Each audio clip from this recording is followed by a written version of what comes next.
listening, that means you feeling the vibe. The bell rung, you already been subscribed. Right now, the queen, she on live. Please pull over the whip, no phoning when you drive. Dope Soul sporting with the talk. First lady from New York, Brooklyn. All my people, you rocking with the chat. Hit that. The like button would tell me where you at. You know, step from the NBK. Wanna raised up NBK.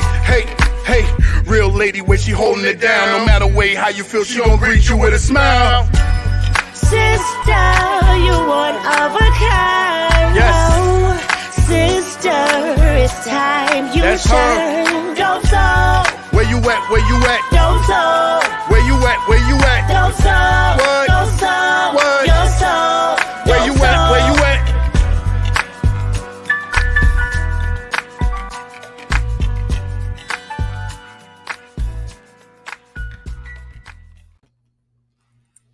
Salute, Knick family. Welcome to the channel, Dope Soul Sports Talk, a member of the MBK family. We got a lot to talk. I know I say this every week, but we really do got a lot to talk about tonight. The Knicks have played 3 games, overtime loss in Memphis, a blowout win versus Detroit, and a really good win against a scrappy team where the game was really a lot closer than the final score. So I want to get Staffer and Jerrell and Tsunami Jones when she joins us, you know, their takes on the game.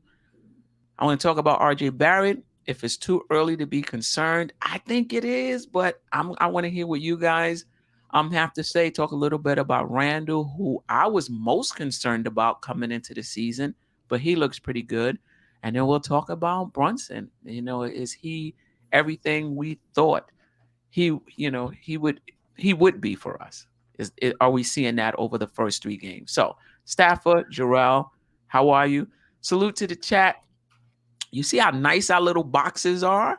You know? But we can't keep it this way because I like chat involvement and you guys, I like highlighting what you have to say. And this is what happens when I try to highlight what you guys have to say. For example, you see how it just pushes everybody up or out of the box. So we're going to rock with it for a little bit because it's nice and cute. But we're going to have to go to the other overlay so that, you know, it doesn't kind of mess up the visual when I highlight a chat. But anyway, Stafford, Jerrell, how are you? I'm good, man. I'm good, man. Salute to you, Queen. Jerrell, you know what it is. You should be ashamed to be wearing that hat right now, but it's all good. Hey, man, don't even worry about us, man. Don't even worry about that. I have to wear this because I'm in pain, Stafford. Like let's just say it's over. Let's just say this is a morning hat. I'm done. I'm just done with Boone. But anyway, shout out to the chat. Peace and love to everybody. Hope everybody doing good. Let's get it in. Yeah, salute to everybody. Salute to the chat. Get your merch, Dope Soul Sports Talk. You already know what it is. Go ahead, hit that merch link up. Yeah, I like. Let me see if I can show mine. I got the Knick colorway. Let me see if I could show it. Yeah, hit the merch up, man. Hit the merch link. Nice. That's a sweater and that's a t-shirt.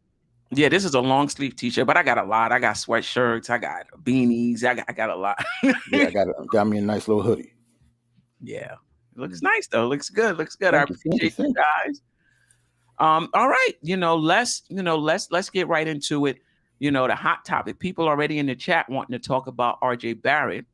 But before I get into it, I just want to get you two's, both of your, what do you think of the first 3 games and how the Knicks have looked? Salute Quiet Money, the rest of you guys. Yeah, what are your thoughts on the first 3 games? We're 2-1.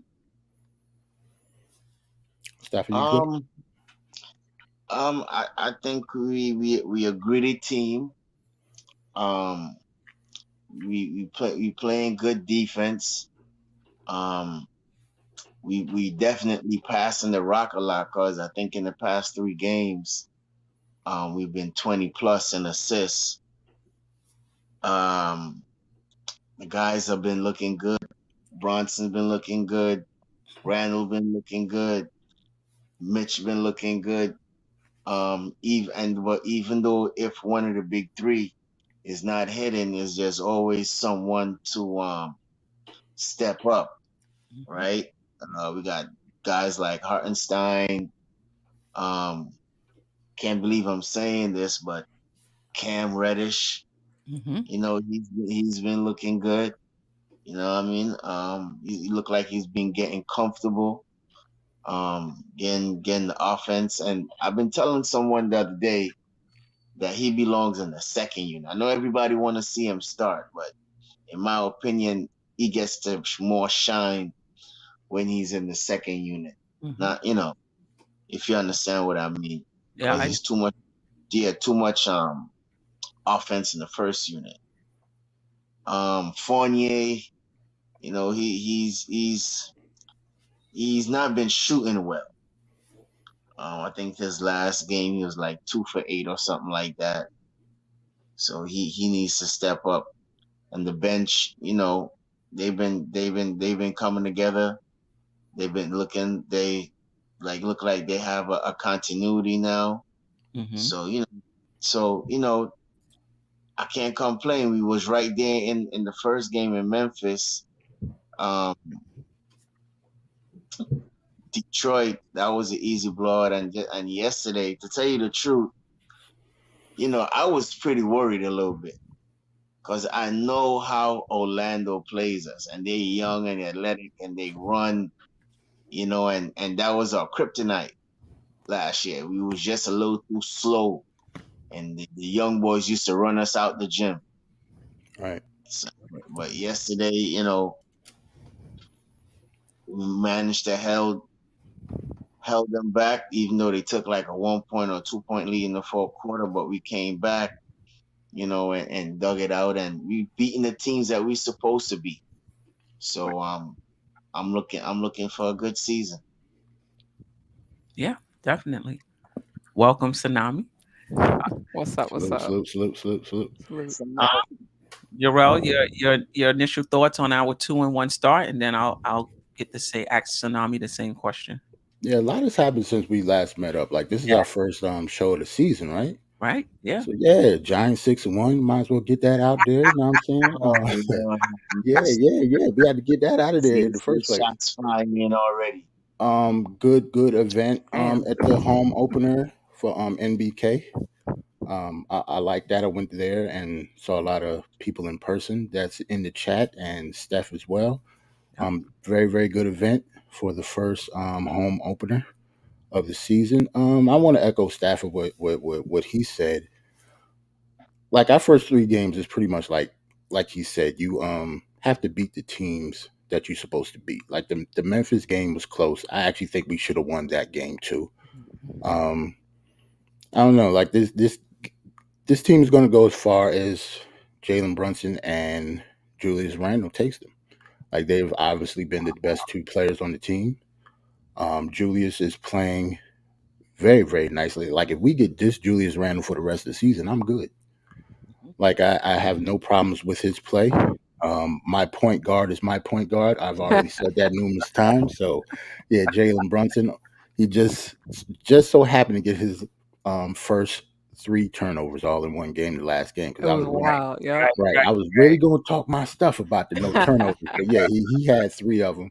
But he's still leading the charge with I think our team. I think the Knicks is number one in assisted turnover ratio in the they NBA are right now. So 2.13 to 1. see, look at Steph with the stats. That's why you're so good. Uh, No, I 'Cause just I didn't know the stats. I just knew he was first. But yeah, yeah. Jalen Brunson is Jalen Brunson, man. That's my point guard. I always knew that he was going to come in and I don't know, calm this team down a little bit and actually get us moving on offense. And Julius Randle, even though I thought it was going to take a transitional adjustment period, it seemed like RJ is the one who needs the adjustment. Like even though he has remained aggressive, but I don't know. Once he gets his touch around the basket and his shots start falling, we're going to be a very, very dangerous team if everybody's clicking on all cylinders at the same time, especially if quickly shot is falling. Mhm. Mhm. I wanted to talk about him because of how bad he looked at first. Like Emmanuel quickly, like since we haven't been here since the season started, like I didn't like him in the preseason. The first game was atrocious. Mhm. I actually thought he tried to play his way out of the league. That's how bad he was, man. Like he didn't really do anything well. But the last two games he's actually been doing pretty well. The second game, his shots was falling, but the last game actually might be the best game of his career, and he didn't even score a point just because he seemed like he knew how to run point guard overnight, which is kind of weird. Like I don't know where that came from, but hopefully we can keep getting it. Yes. And as long as he can do that for the second unit, like Rose don't even have to play that much if Emmanuel Quickly is going to play like that. So Right. that actually will save Rose legs. It will actually get Grimes and Cam on the floor at the same time when he comes back. So the second unit, I think, is all about Emmanuel Quickly, his maturation as a point guard. But if he can do that, I think we'll be okay. RJ's shot just needs to start falling. I don't know what's up with him. Good players usually don't start off this badly. But he's notorious for doing this. I kind of wish that, this wasn't happening because, I talked a lot of junk about RJ over the summer. Like he was supposed to be the man. He was supposed to be the two people that I said that wasn't question marks was him and Jalen Brunson. And now RJ is a question mark again. So, his play remains to be seen, and we'll see how we go. Okay. Tsunami. Okay. So for the most part, I'm really happy with what we're seeing from the team as a whole. I'll just go ahead and start with the RJ thing because everybody's going to want to hear how I have to feel about that or what I have to say. I'm a little bit worried, but I mean, as far as like him getting his shots and things in the flow of the offense, he's just not hitting. The only thing that's really worrying me, Annie, is his shot getting blocked as much as it is. Now, I know with Orlando, they have those 2, 7-footers. Bol can block anybody. So I wasn't too shocked about that, but, just disappointed a bit. At least he turned the game around a bit in the second half and his shot started to fall some. We saw him shoot very well in the preseason. So for it to just completely flip like this is wild as hell. Yeah. So to me, that means the real RJ's in the middle, which is what we all thought anyway. We didn't think RJ was like going to be a 45% 3-point shooter. So I'm not as worried as I could be. This is literally 3 games in. But I'm not happy necessarily that his shot isn't falling the way it is, especially since I keep betting on him. So to give me 20 points and 2 threes, it happened last night though. So I was redeemed. But as far as the team as a whole, and I said this on Twitter last night as well, Julius Randle looks like he's out for blood, and I effing love it. He looks great. I mean, I never really sang his praises, and I said that I was gonna have a quick hook with him if he came in the season acting the way he was at times last year. He's not doing that. He's fired up. I love to see a fired up player. That's my thing. I'm a fired up player. I'm a fired up type person. So I like seeing people get loud and excited when they dunk on people and stuff like that. We're seeing an energized Julius. We're seeing a Julius that's defending his behind off. And I love that. I mean, it's like he saw Paolo and was like, oh, you're not going to embarrass me today. Right. And he took him a few times, and I got some stops on him. So I was very happy with what I saw from him. I know we're probably going to expand into each player. Yes, so I won't go too much further with my player-to-player analysis. I'll save the Cam discussion for later when we talk about Cam. But I'm glad to see that we're 2-1. Yes. We look good. Yes. Yeah, I mean, we have to start with RJ, right? I mean, you can't have that on the show and then start with everybody else and hold them to last. So we will not troll the chat, and we will start with RJ Barrett. What have you seen? What are you concerned about? What are you not concerned about? Do you feel like it's too early to be concerned? And then I'll check in with the chat. I got about 8 comments start already. I mean, the chat is concerned. Like, I'm thinking, it might, because even when I was doing the show, I was like, I think it's too early to talk about RJ Barrett and whether it's a problem. The chat is fired up. Like, nah, it's not too early. Right. So, 3 games. Listen, this is what I will say. We need RJ Barrett, in my opinion, to reach our ceiling. Like, if we're talking about going to the playoffs, I think we're gonna need more than Brunson and and Randle when you look at this Eastern Conference, right? Right. So if you got RJ, you got Randle, you got Brunson, you got your center tandem, which we'll talk about tonight as well, playing well, and then you got your bench playing well. Like that's a strong formula, you know? Can it be just as strong with Randle and Brunson leading the way and RJ being like a middling player? Yeah, I mean, if Brunson and Randle is playing lights out, yeah, it can definitely work. But the way I'm envisioning it, those three guys are leading us. Any given night, they can be our leading scorer. We got our center tandem playing well, and we got our bench.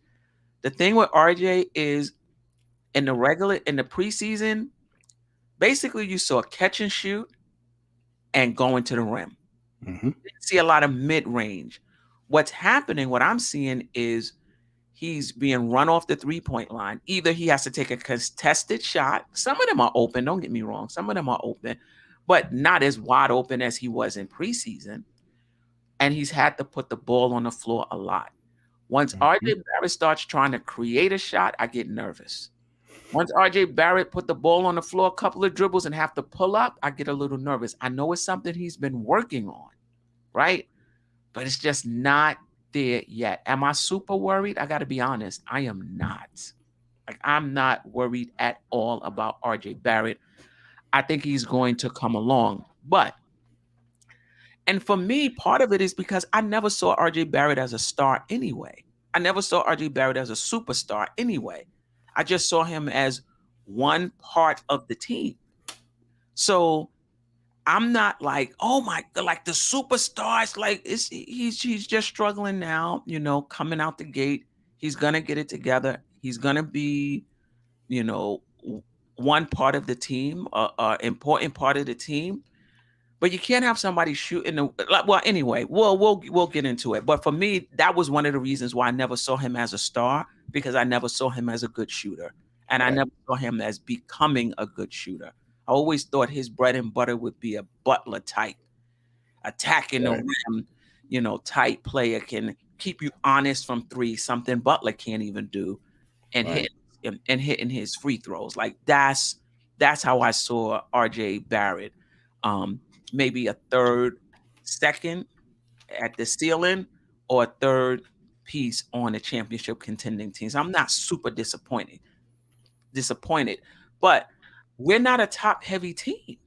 We don't have like Giannis or Embiid or Tatum. We're not a top heavy team, so that's why we need our 3-headed monster, if you will, those three guys to really, step up for us. I'm not super concerned, but if we're going to reach our ceiling, we need RJ Barrett. I'm concerned a little bit just because of the touch around the basket thing. Okay. I'm real big on touch around the basket because I don't think that's something you can necessarily teach. Mm-hmm. That's something usually that's come natural. So I don't know, going forward, I don't know how well he's going to be doing that in the future. Like, let alone now. Like, I don't know. Like, I just hate to say that, but like, if you're going to be an all-star, play at an all-star level, he's not like a 3-and-D guy. Like, RJ is supposed to be a little bit better than that. You know what I think his problem is, Jerrell? He pressing too much. He forcing the shot to us. Notice in the Detroit game? Yeah, I think it was the Detroit game.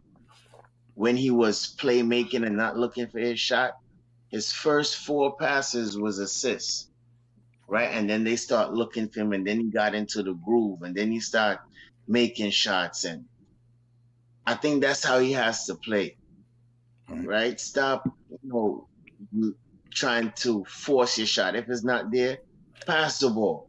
And I hear, a lot of people saying now he doesn't like the pass. He just has tunnel vision. And I'm starting to see that too. So I think if he'll just pass the ball when the shot is not there, if he's open, Tom will tell him to take the shot, right? So if you're open, take the shot, but don't force it, and let the game come to you. And I think once the game come to him, that's where he'll flourish. But right now he's trying to force the game to come to him. You know what I mean? Forcing up shots. You know, I've seen just it doing unnecessary things that he's supposed to do. What you said, Queen? I saw him force things a little bit. I think, like Tsunami said, most of it is just that he's missing, really good shots. But yeah, in that game, especially, and I mentioned it on the morning show, 6 seconds left, Cam or somebody was ahead of him, and he's just gonna dribble it all the way down and get his shot blocked by Bo. And I'm saying to myself, you acting like you just hit your last 5 shots. Right. You know what I mean? And not just that. Yeah, okay. And not just that. That's not how we playing now. Right. Right. Somebody is ahead. We put, you know what I mean? So it's like, you with us? Like, what is it? Just relax in the flow of the game. You're gonna get yours. Your shot is not falling right now. It's okay. There's no need to press and make it worse. And I said this on Run too. I think also it's true the weight, at him getting signed and him wanting to show that he want to be the man and he is the man. I mean, I'm not saying necessarily that's what he's thinking, but at the same time that could be on his mind too. I mean, trying to show the league and the world that he's, the money that he got paid is worth it, and just let all that go and just play basketball, and I think he'll be all right. The people tired of the slow start, but you just got to take it for what it is right now. But he'll get better. I'm gonna say this real quick before I turn it over to Tsunami about the slow starts. To me, this is a little different. Like, there was no baseline before when he had these slow starts. It's not like we knew who RJ Barrett was, and then he had a slow start. We didn't know who the hell he was.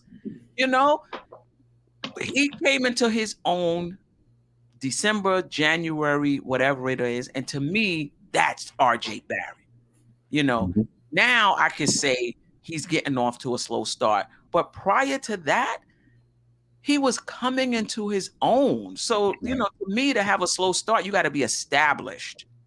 Right. And now you're starting slow. We didn't know who RJ Barrett was. So I don't think it was a slow start. I think it was just his development, just him finding, his way, being more consistent, understanding the game, not understanding the game, but, finding his game and finding his way. This now is a slow start because now having the way he played the second half of the season has kind of established a baseline for him. Now I can say, yeah, you're not getting off to a good start. But the beginning of last season, we didn't know who RJ Barrett was, So, and we're counting on him this season. A lot of people, he's the number one option. He's this, he's that. Whatever people were saying, I never bought into that. But I did buy into, we need him. Right. We need him. Tsunami? I still think we're all overreacting here. Also, he still played fairly well against Detroit, so I don't want us to all just kind of lock in on one game. I know that the Memphis game was a complete aberration. It was terrible for him. I definitely think he was pressing in that game. He took it personal. He took the matchup with Ja personally, and I kind of get it. Him being the third overall pick, Ja being the second, and then you got people in the media like Stephen A. Smith saying, "Oh, the Knicks should have got Ja," and he had to deal with that. Let alone the contract aspect too. So I think he is pressing a little bit, but he's still making key baskets too. Aside from the Memphis game, like in Orlando, he did make those threes. I don't think we necessarily win that game without him turning it up some in the second half. Those were timely threes that he made. We needed them. Because, I think, what do you have, 4 points in the first half? Yeah, he was 0 for 11 for 3. I didn't even realize that. Right. He was 0 for everything before those threes fell. So it was about time. Well, Like, that's like, how stats work, right? You know, things don't necessarily stay that way forever. Again, we're talking about 3 games. I want to see how he does in a few more games before I start saying he's not this and he's not that. He's also shooting the free throws well, and we're not giving him credit for that either. He is shooting 83% from the field. I'm sorry, from the free throw line. So I think there's more to see. My big key with him is he needs to do the other things well. So his playmaking needs to be consistent. He can't just pick and choose when he wants to pass the ball. So I do give you guys that, especially with the example you mentioned earlier, Queen, when he was just like, "Nah, it's my turn. I'm gonna shoot right now." I don't know what the hell that was. But that said, I'm not throwing in the flag or anything like that. No, 16 points a game, 34% from field goal range. That is not going to persist. Again, we've seen him shoot better than this just a few games ago. Hell, he's played more games in the preseason than he did in the regular season so far. Yeah, but it's a little tighter. Things are a little get turned up just a little bit. I mean, the other shot that drove me crazy was the contested 3-point shot in the Memphis game in the clutch. Like, what the hell? What are you doing? That turned into some sort of loose ball that Brunson was able to recover and hit somebody, Hartenstein or somebody, That reminds me. that was terrible. From the past. So I think you're right. He is pressing a little bit. Maybe because he signed a contract, maybe, but we always thought that these things would not be an issue for RJ Barrett. Word. Tsunami, and then I'll get to the chat. Yeah, let me just throw one more thing in that I forgot to say earlier. RJ, when he is getting into these, when he is getting into the paint, he feels like he's being fouled and he's giving up a little bit on the play. I've seen a few of them, especially in the Orlando game where he was like, "Bruh, like ref, what's going on?" And so he's missing those shots. I do think there were a few of them that he just isn't getting calls on. Not that anything that we can do as fans about it, but I do see that. So he's expecting it. He's not getting the free throws, the free throws called for him. I think that's a factor that we're not necessarily giving credence to. He goes to the line, we're not having the same discussion. I mean, I don't think anybody is saying RJ Barrett is trash. I think, I'm getting ready to get to the chat right now. I mean, I think we're just saying that the way he played in the preseason, I was not expecting this. I was expecting a smooth transition from the preseason. Matter of fact, I reached for RJ Barrett in 2 of my fantasy leagues. I drafted him ahead of time, ahead of, his average draft position, because I just thought and he still may, but I'm paying for it percentage wise, right. That's funny. But I have to change let me see. I have to change the overlay now. Yeah, so that I can get the chat in. Cool. The chat has to. Oh, the chat. It's killing. These are some early ones. They started early before we even got to RJ Barrett. Keith Turner, nothing good about RJ is coming from me. If you're sensitive, I suggest pass my comment up. Okay. That was early, 9:22. That was 23. He came in hot. Oh, man. Sure. Okay, that was we not. Let's see. Sharice Duncan, appreciate you. Ready. Go ahead. I want to see which RJ we get versus the Bucks in Cleveland. I want to see what Knick team we get. I'm so excited about these 3 games to see, who are we? JJ, I appreciate you, JJ. Been here from the beginning. RJ's the biggest disappointment so far in the early season. I don't know if we can disagree with that. In the early season. Sharice Duncan, RJ got to show up from jump. He can't be having these slow starts. Kerry Cox, RJ is apparently our number 2 at best. He's our Chris Middleton, Andrew Wiggins type of player. And every winning team needs that. And I said that, I can't tell you how many months ago. Pudge, RJ ain't ready to carry. JB and Randle got it. And let me see if I can balance this out a little bit. Now, these are the ones that I start early. And let's see. Let me go back to the live and see.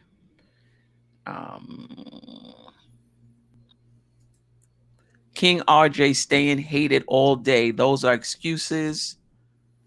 Staying hated it all day. We got excuses for that. Randle can play with RJ, it seems. Okay. That lineup last with RJ and Cam was really good defensively. I agree. Pudge RJ the best pick since Ewing. Okay. RJ is good running with the second unit.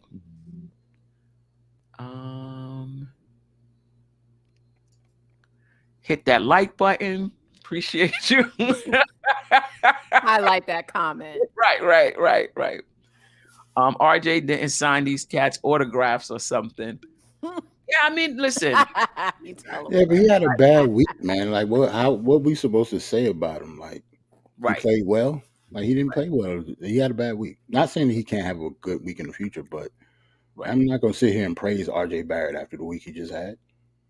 Right. Excuses are over for RJ. Right. Yeah. So for me, it's about where are you now? Like, I'm not going to talk about who RJ is going to ever be, even though I don't see stardom.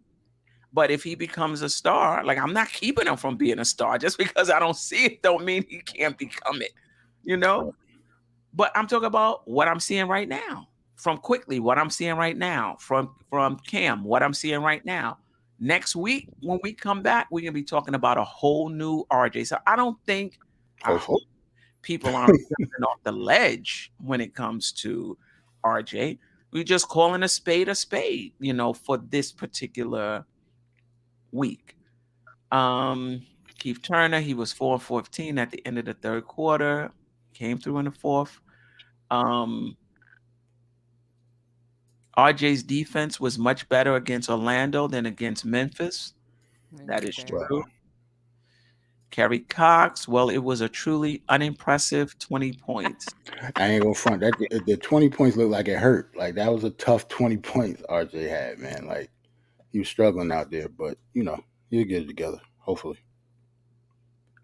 See, the game came to him. He in the first half, he was forcing shots, getting blocked. You know what I mean? So when you know, he was slashing and cutting, that's when he was getting points. You know, so that's what I'm saying. You just need to let the game come to him, in my opinion, and he'll be okay.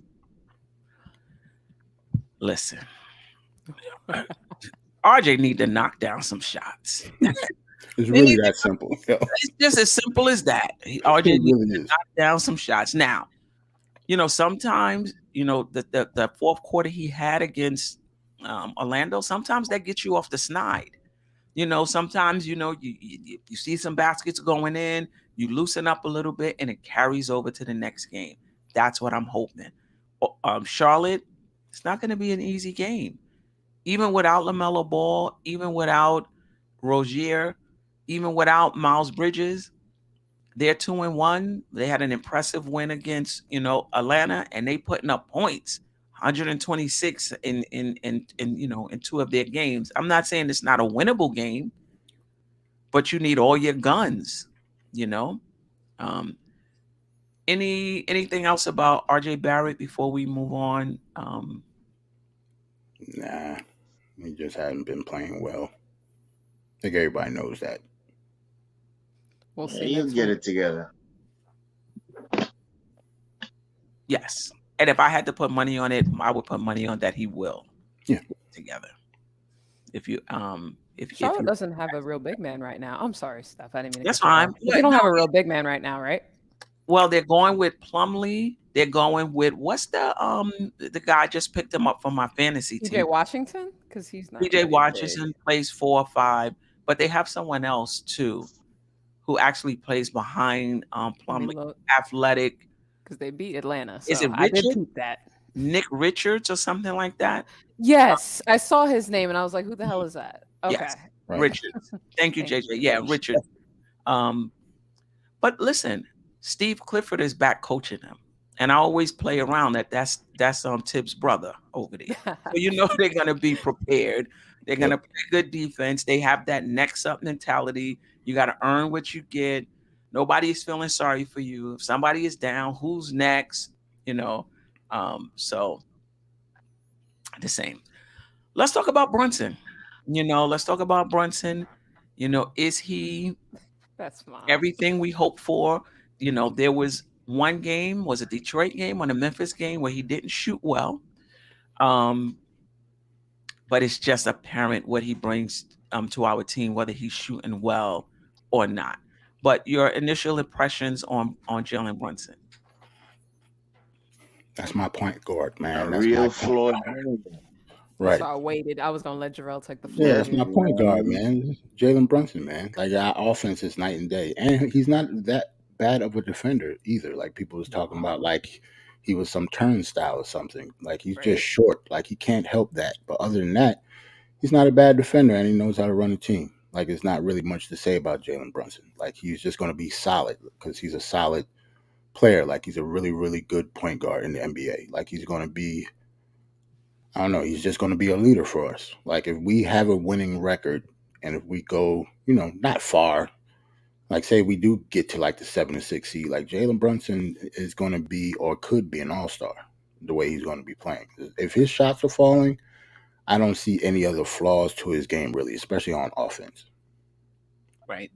And in that Orlando game, when they brought it within 6 or they took a 1 or 2 point lead, it was Brunson by himself. He was like, "Oh, forget passing this around. Let me just get real quick." Right. He just went, for the fadeaway midi to retake the lead. So I'm loving what I'm seeing. Notice that's his bread and butter right there. When he gets into the paint and he shakes you and he does that little fadeaway right there. That's his go-to move. Yeah. So because when we was down 1 or 2, that's where he took over right there and he scored 6 straight points or something like that. Yep. So look, Brunson, man, he's looking good. We finally got a point guard. And that's a slogan that's going right now. We got a point guard. And it makes the team look good. It's a person that we need to direct the team and settle the team down when we get astray. And you know what too? He's clutch. It mightn't be in a winning game, winning shot, but in clutch, he's clutch in clutch moments. When we needed those 6 points for us to go up to beat Orlando, when we was little stagnant in the offense. But in 3 games, I think he only have 1 turnover. He's been good in his assists. And he's been looking at and sharing with people. So, and he's an extension of the coach on the floor. So, I mean, people could say what they want to say about his defense. He's not a good defender. He's a willing defender, and you ain't gonna just beat him up like that. So, so kudos to Brunson, man. He played real good this week. I can't complain. Yeah, neither can I, Tsunami. One thing about the defense, one thing that I like about him in general is that he's willing to take that charge. Not everybody likes to do that. I noticed that smaller players seem to be more willing to do it, but I like that he's willing to do that. And he's so physical. Having a point guard like that, I think it encourages and rubs off on the team. Having a player like that, his clutch gene, as we already discussed, just being able to see it for the Knicks. Like, he comes alive in the 4th quarter. Not that he was dead before that, but he really does turn it on. The calming influence that you guys already spoke to, I'm not going to necessarily echo what everybody else has already said, but I will say that was something we talked about in the preseason and in the summer, that we were excited about him coming there so he would be able to have that calming influence. Now we're seeing it. That Orlando game, I don't know. Like, RJ, like I said, RJ played well in the 4th quarter, and that was very helpful. But I will give some absolute credit to Jalen there because every time that Orlando would make a run, he'd hit a shot. And it wouldn't just Right. be a shot, it would be a big shot. And I'm still not used to the Knicks always hitting those shots. I was like, oh, I can Right. relax. He's going to make it. It's like, oh, okay. Jalen is out there. Let me chill. Let me calm down, So I love that aspect. I'm so encouraged for what he's gonna do as the rest of the season goes on, because we know we have that. Again, how many games did we lose in the fourth quarter last year and the third quarter last year? So I'm really hype about seeing that. We already knew that he was a good shooter. We knew that he was, his field goal percentage was high and all that. But again, seeing that on our team with our spacing, because that was a concern that I heard, that since we don't have all those 3-point shooters, is Brunson still going to do it? He's doing it. he's I don't know. It's like he's been a part of the team for years. It's amazing to see the chemistry he already has. And I think in the Memphis game, he had 9 assists. That's not something we really were expecting from him. Right.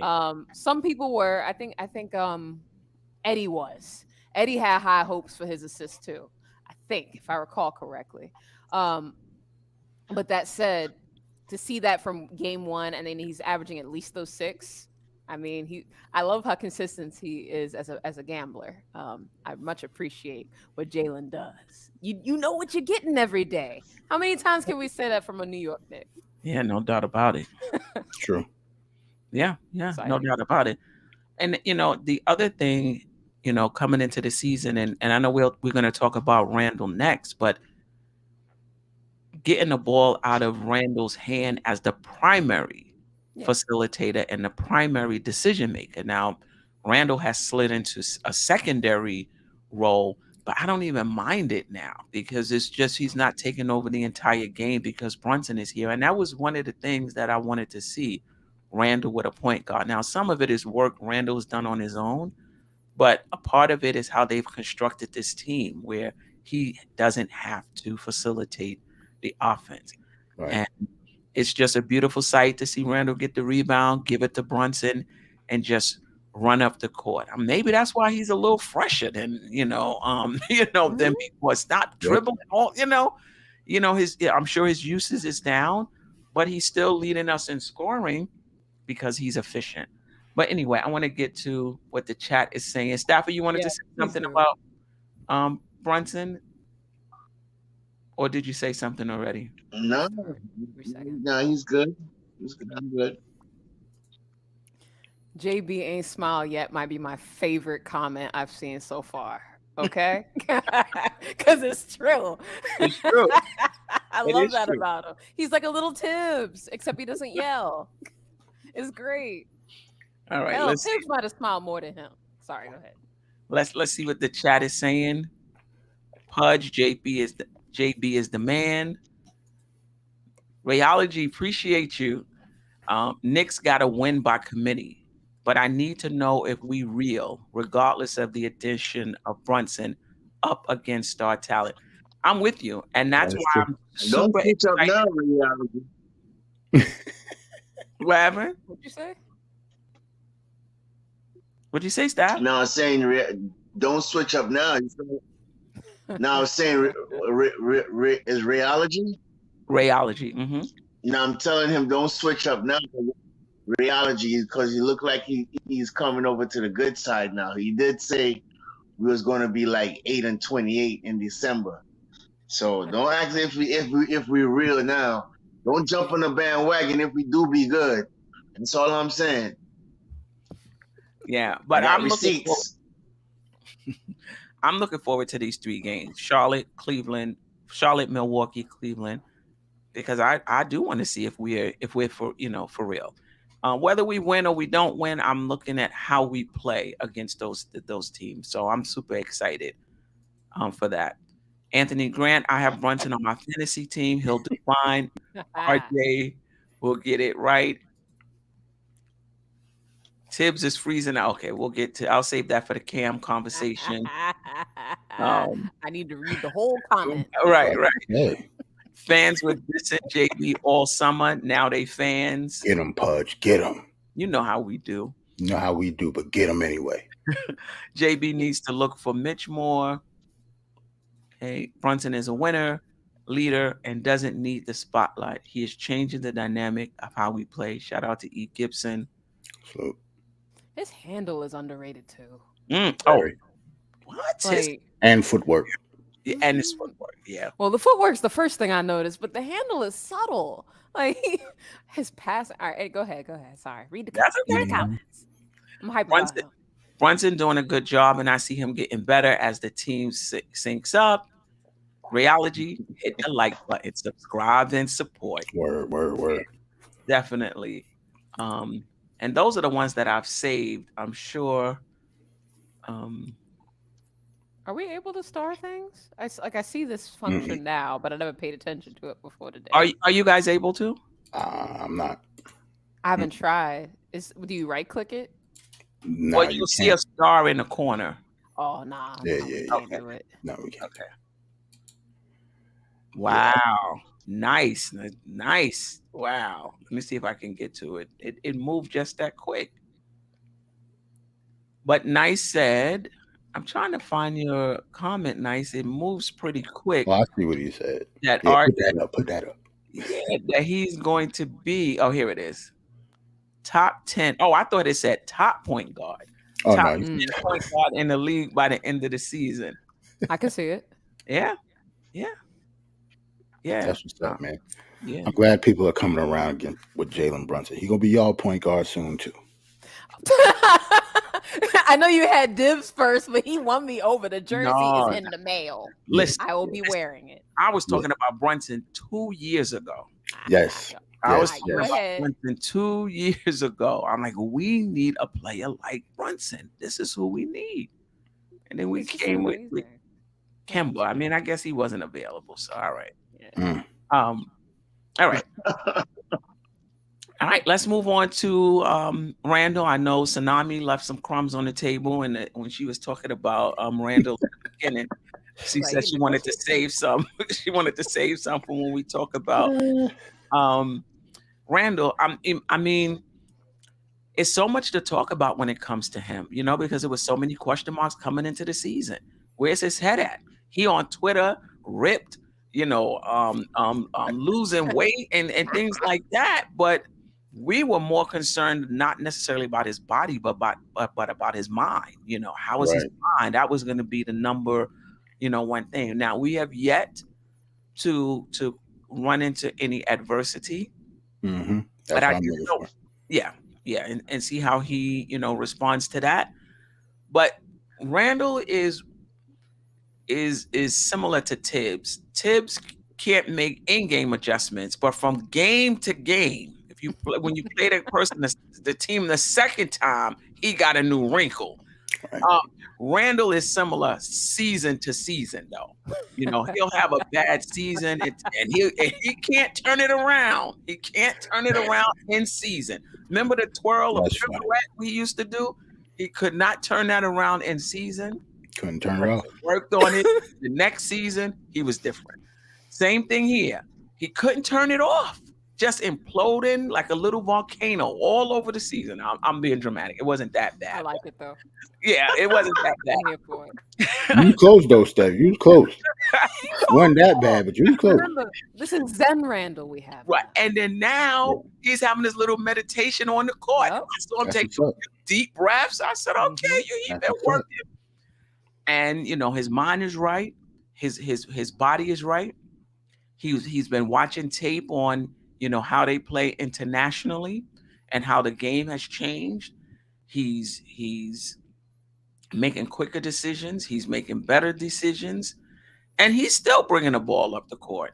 And I don't really mind because he's not turning the ball over.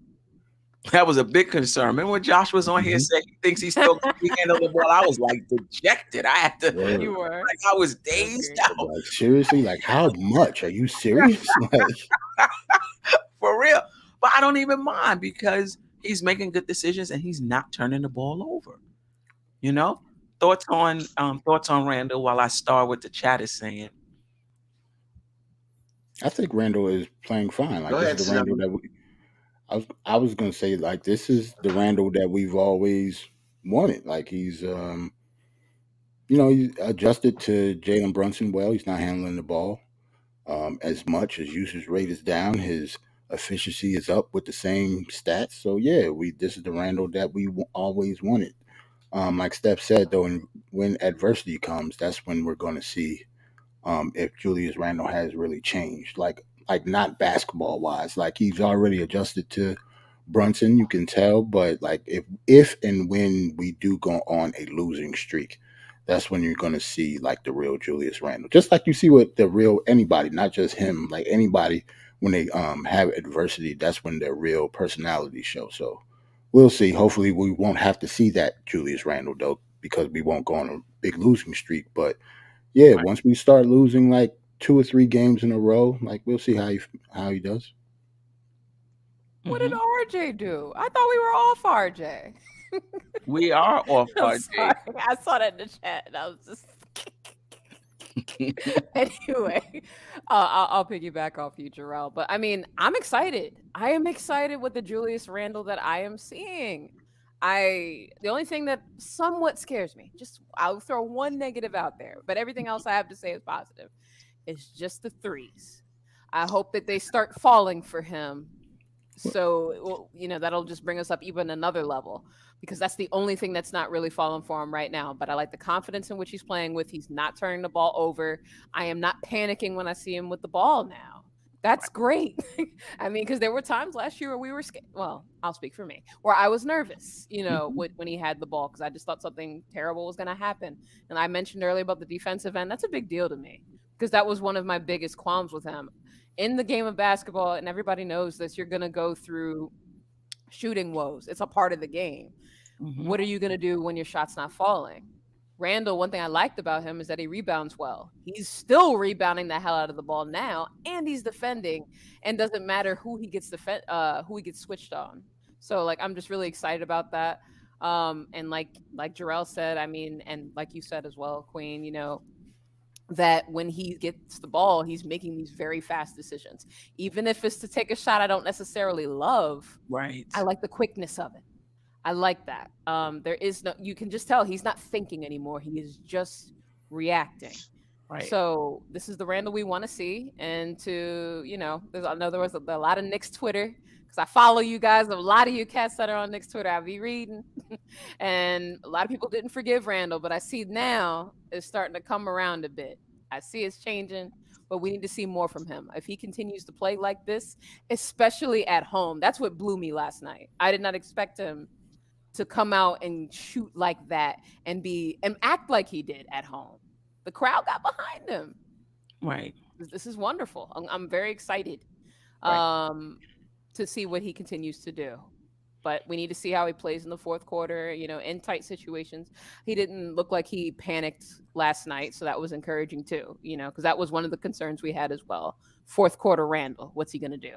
I didn't see any crazy, possessions which he held the ball 5 seconds. So I'm encouraged. Right. We're gonna have words by the president of the Julius Randle fan club, Stafford Dawn. Thank you. I appreciate it. And it's only 3 games, but I told y'all so. I told y'all that this guy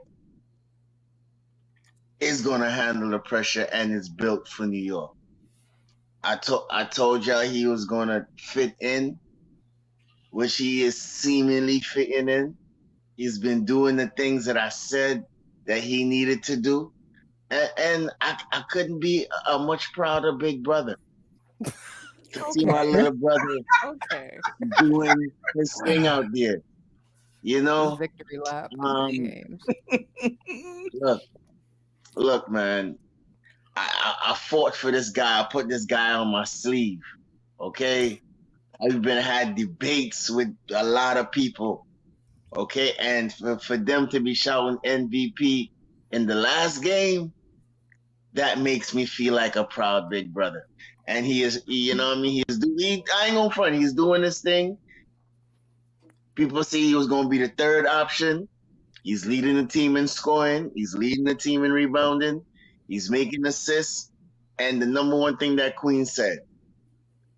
less turnovers, right? And he's making quick decisions, and he's slashing, he's playing defense, he's picking up his brothers off the floor.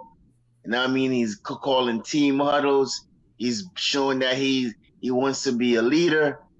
You know what I mean? And he's playing for the team, not for himself, but for the team, right? And all he cares about is winning. And if you listen to his past conferences, he always talks about that's what he want to do is just win, win, anything for the team.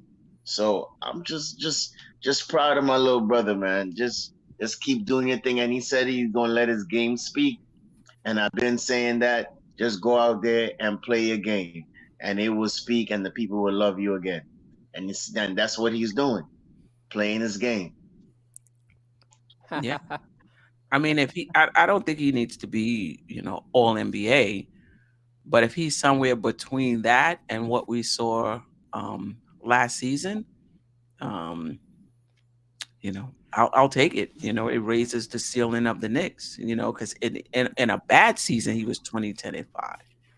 So, in a good season, with similar numbers on less shots, because that's basically what's happened, similar numbers on less shots.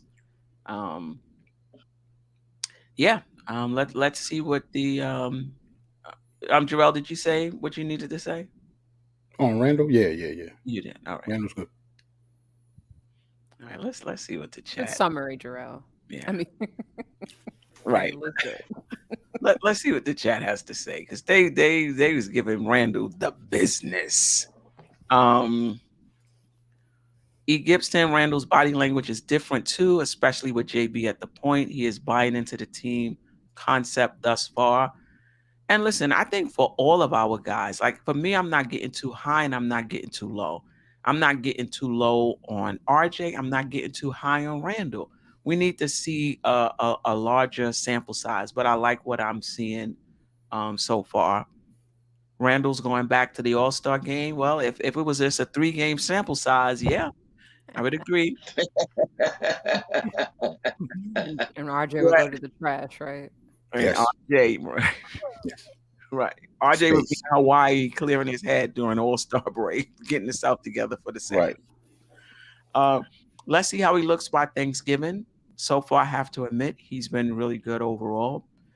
That's the take I'm having with all of our 33% would be livable. Yeah, because he's taking 16. What is he? 8 for it's 33%. I think he's at 33 right now. Wow. Yeah, he's at 33. I think 8 for what is it?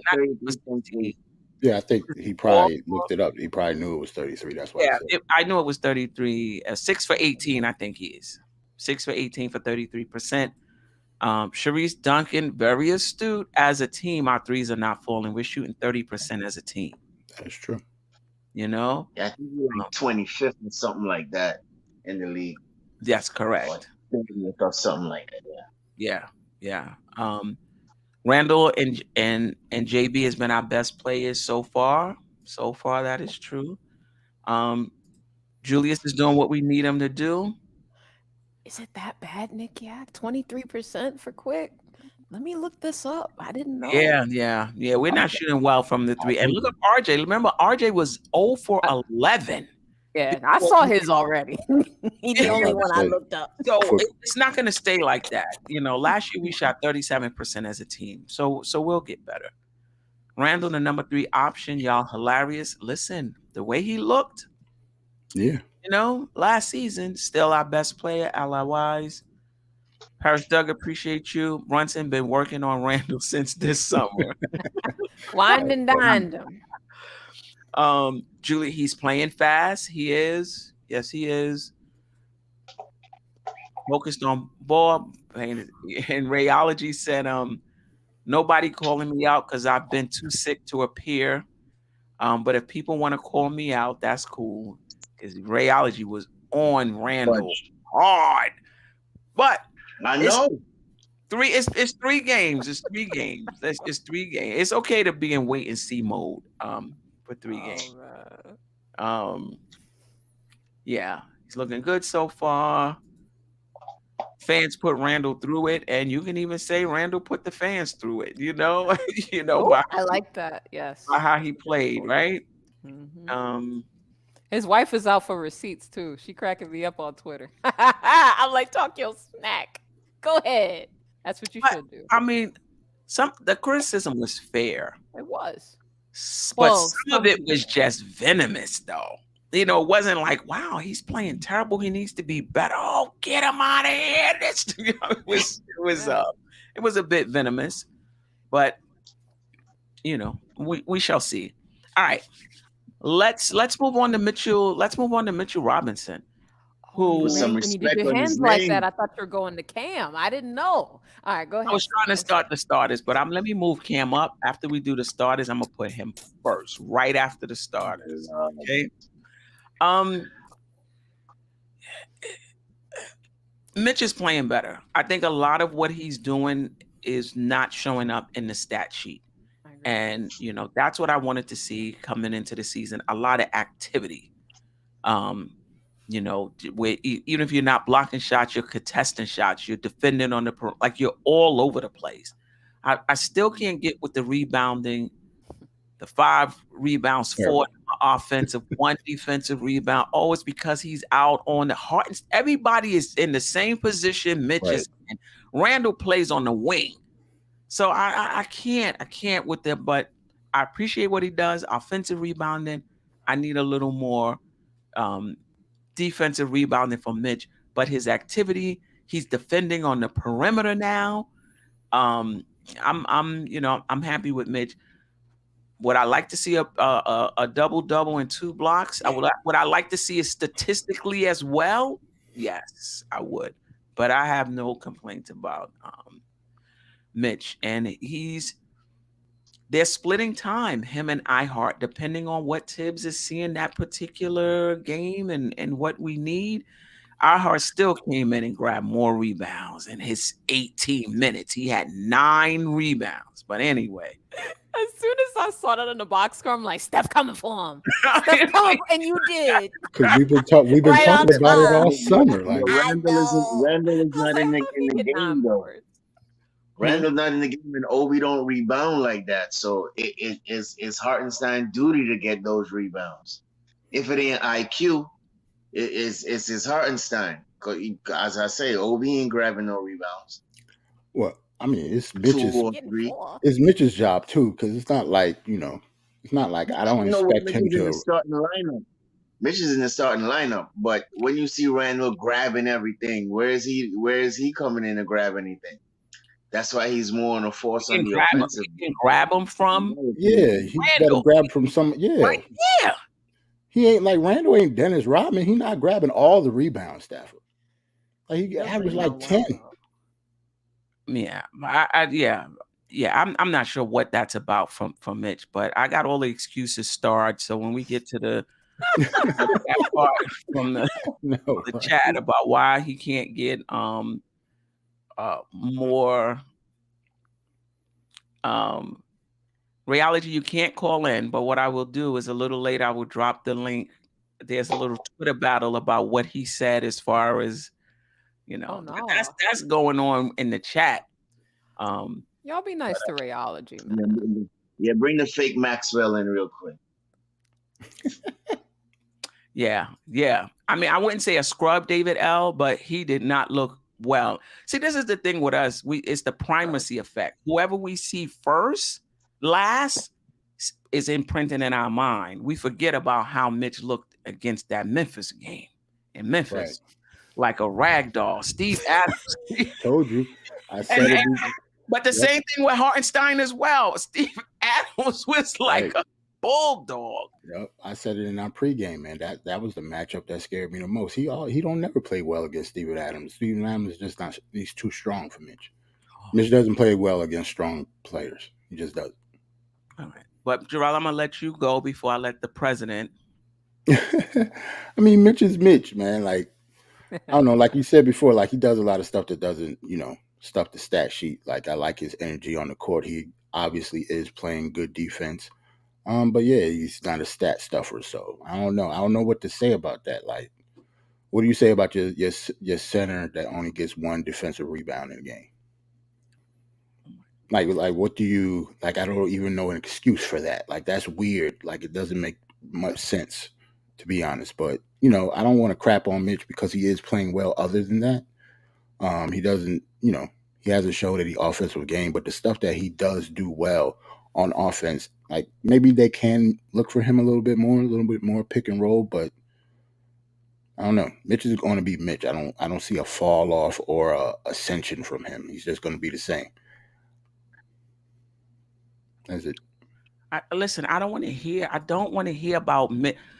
Mitch is not always on the perimeter, and that's why he can't get a defensive rebound. I Yeah, can't. that's an excuse. Like it's a thin line between excuses and reasons. Right. Like that is not a reason for Mitch to not get rebounds. That doesn't really make sense. Like he should still be getting defensive rebounds. Even if it's not a lot, he should be getting more than one in a game. If he's playing 30 minutes for you to get one rebound, that's not that doesn't make any sense for a center, especially a defensive minded center. Right. And let's not act like he's playing 3-point shooters every game and he's out on the, on the perimeter. Sure.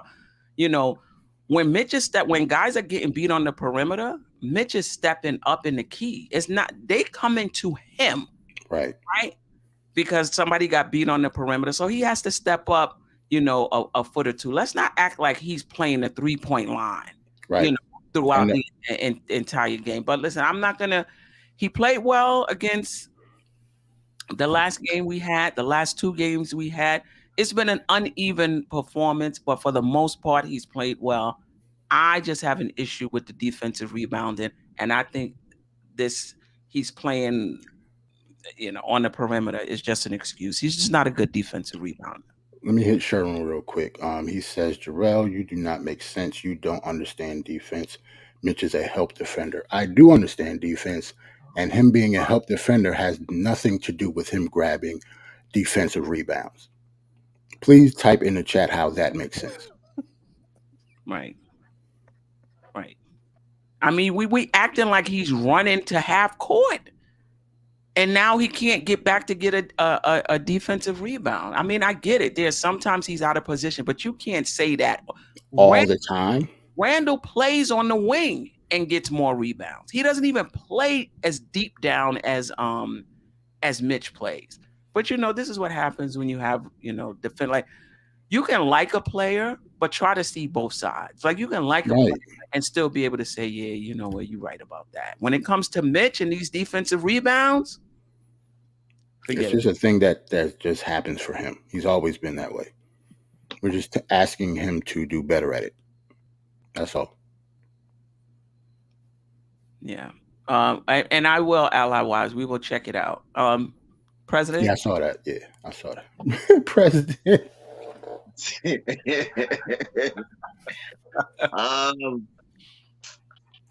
But I can't even make no argument, but at the same time, he's been playing better. He's been in good health. He's not falling down that much. He's been a beast on the offensive boards. Radiologist, I apologize for calling you fake Maxwell. Okay, it was just a joke, bro. Relax. But Mitch, I do agree. He needs to be more assertive on the defensive board and stop. I ain't gonna say stop, but be more assertive on the defensive board than Randle. But otherwise, he's been blocking the hell out of people. 3 blocks in the last game. I think like 5 offensive balls in the last game. So he been doing his thing. The one thing though that I see like he's getting back into it is getting silly fouls. Yeah. So he needs to just put his hand straight up in the air and and and and just play good defense. If he wants to be, a defensive player of the year, that's what it is. Yeah, yeah. Let's get to the chat. All of them. Mitch got paid. I guess some of these in the chat. Mitch go hand y'all a little something. Word. Ah, Christmas card gonna look a little heavy this year. damn. He's covering everyone's man at the boards. But don't get any. Unbelievable. I tried telling you, watch Mitch is boxing out. How do you think the guards are getting those rebounds? Mm-hmm. Wait. So you saying Mitch is boxing out players so the guards could get the rebounds? They're just long rebounds, but like that's a strategy? A center must get defensive rebounds. And if he gets more rebounds, Randle will get less. But anyway, Mitch has always defended on the perimeter. That's why his defensive stop, Sherman. Yeah, that doesn't make any Nothing sense. but respect for you, but I can't go for it. What Mitch is not out there defending guards on the perimeter, and then when the shot goes up, he can't get the. Mitch is in the. Yes, there are times when he has to play, a Miles Turner. He has to play a Precious. I'm not Precious Achua. Who did we play on Detroit? Isaiah Stewart. Yeah. Where he was out, defending on the perimeter, and I get it. A shot goes up, you're not underneath the basket, but stop. He's not always out there. But anyway, Mitch boxes out for ball handlers to get uncontested rebounds like he is taught. Same at the foul line. Mitch is boxing out for Randle to board his missed shots. Wow. I need somebody to love me like everybody. Yeah, like I can't. Oh my god. Mitch looked like a scrub on Adams versus Grizzlies. Then plays Magic. Ball didn't defend. Mitch stopped the hype. Kerry Cox rolls to the basket on offense, but gets boxed out on the defensive boards. I agree there because there were a few, especially like in the Orlando game, that they were just, and not just that game, but there are games in general where you're seeing the other team are offensive rebounding. And at that point, you're like, why are they getting the rebound? If it's not Randle, it's RJ. It's like Randle, RJ, and IQ. And iHeart, of course. Yes. Right. But it's like those are the players that are getting most of the rebounds. But I mean, I did go back and look at how many he did. I do think the Memphis game is skewing his numbers, so I wouldn't freak out at the 4 rebounds a game that we're seeing. It'll get higher than that. But at this rate, Mitch is though, averaging 4 rebounds a game. Yeah, that's what it is right now. In the 3 games, remember the Memphis game, he barely played, so he played 13 minutes in that game. Yeah, so he didn't get that many boards. I didn't even know that. I was just talking about defensive rebounds. I tried to give Mitch one little thing. I just made it worse. I'm sorry, Mitch.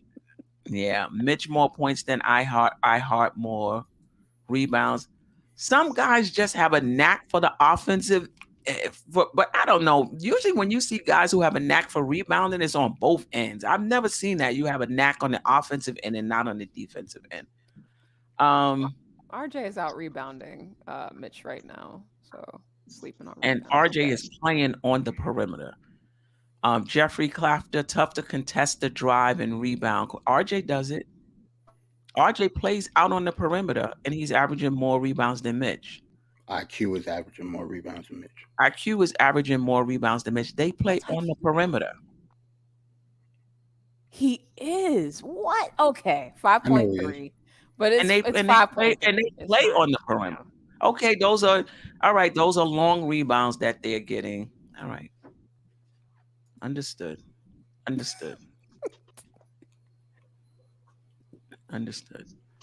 if you hear me on this call, you can send me a jersey. I'll wear it. I'm a fan. I'm not wearing it. I can offer you one. Mitch numbers will increase. I would agree. I would agree with that. I do agree with that. I don't think he's going to average 4 rebounds. He better not. Then we have a different conversation. I just told he played 13 minutes that first. Right. Yeah. I don't expect him. Yeah.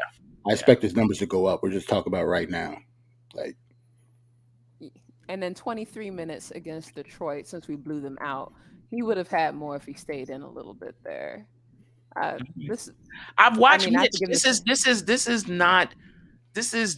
This is not new for me. Like I've gone to I've watched games where I said I'm going to watch Mitchell Robinson, and there are times when he's not boxing out, and the ball and they're just everybody is bunched up and they get it. But all right, I'm gonna double down and I'm gonna watch Mitch some more. But I've been watching him. All right. Sign Fareed. I do miss him. He was fun. Kenneth Fareed, the manimal. Bring him on. The manimal. Mm-hmm. Yeah. All right. No, you can't sign him. He won't make anything but a dunk, but he'll rebound though. Should we talk about Fournier or should we just skip over to Cam? I'll talk about Fournier because I don't really like I get the negative press about him, but I don't know. He's not the reason that we will win or lose a game to me. Correct. So it's not like an afterthought. He's our starting two guard. I'm not saying he should be an afterthought, but I don't know. He's just an average two guard to me, and I don't think anybody on the roster is going to take his spot yet because they're either average or below average. So until somebody is better than Fournier, then we're stuck with him at the two guard. Yeah, I mean, he didn't shoot well, especially in the last game. But I didn't see his. Everybody talk about him getting beat. He wasn't the only one getting beat off the off the dribble. So I'm okay with with Fournier until somebody comes in and beats him out. He actually looked a little better. To me, he actually looked a little better on defense. Not saying he's a lockdown defender by any means. I'm not crazy. But yeah, he's looked a little better. Same thing with Obi. I don't think Obi's no lockdown defender either, but at least he looks like he knows where his man is. Sherman, why are you putting three people on Mitch? It's true. It wasn't always like that, Tsunami. That's why. Like Obi used to be super lost out there on defense. Yeah, like people used to point at Obi where his man is sometimes. Yeah. Well, Fournier did that. There's a highlight on Twitter, and that was like one of my favorites where like Fournier was like, instead of defending, he's like, get him. Get him. Go point at him. Right. That's his defense. Just point at him. Yeah, but great. Right. So it's not like I'm not gonna sit here and praise either one of these dudes on defense. Just saying that they are playing a little better in the 3 games that they played so far. Not big enough. The effort is there from Fournier. Right. The effort is there from Fournier where we weren't seeing it last year. But the thing about Fournier, the only gripe that I have, and I know a lot of people feel the same way, is just that if Fournier's not hitting shots, he's not giving you anything else. And that is frustrating as a fan when you know that. And, I believe in the Orlando game, he didn't shoot very well at all. So it just kind of sucks in that aspect. But I don't know if that's true this year, because when you look at the box score, he didn't shoot well, but he had 5 rebounds, 4 assists, 2 steals, a block. It's been a little different over these 3 games. And the other thing about Fournier is he's not just staying in the corner waiting for a 3-point shot. If he gets the rebound, he brings it up. He's handling the ball. Like when he gets it, he'll handle the ball, in the half-court offense. And I think this is just where our offense has evolved to, that whoever has it just does what they do with the ball. It seems to be a bit more free-flowing. But when you look at that line, it'll be like 4 rebounds, 3 assists, a steal, or what have you. He didn't shoot well, definitely, the last game. But I'm okay with Fournier until somebody comes in and beats him out. Right. Sherwin, watch Mitch. Teams put 3 people on Mitch to block him out. Why are you going to put 3 people on Mitch to block him out on the defensive end? He's one of the best offensive rebounders in this league. If you're going to put people on Mitch, you put people on Mitch on the offensive end, and he's still getting offensive rebounds. Right, but on the defensive end, the reason he doesn't get defense, I'm not putting 3 people on Mitch for defensive why? You're on offense, but we're putting 3 people on Mitch to box him out. he's saying that's why he's not getting rebounds, because they're putting 3 people on him, boxing him out. But they're not doing that on the offensive end. All right, don't worry. I wouldn't waste my energy on showing. You know. Yeah. So that's what Fournier. I'm okay. Let's see what happens when Grimes comes back. Let's see how Cam continues to play. We're gonna talk about Cam next. You know, there was some time. Well, let's talk about Cam now.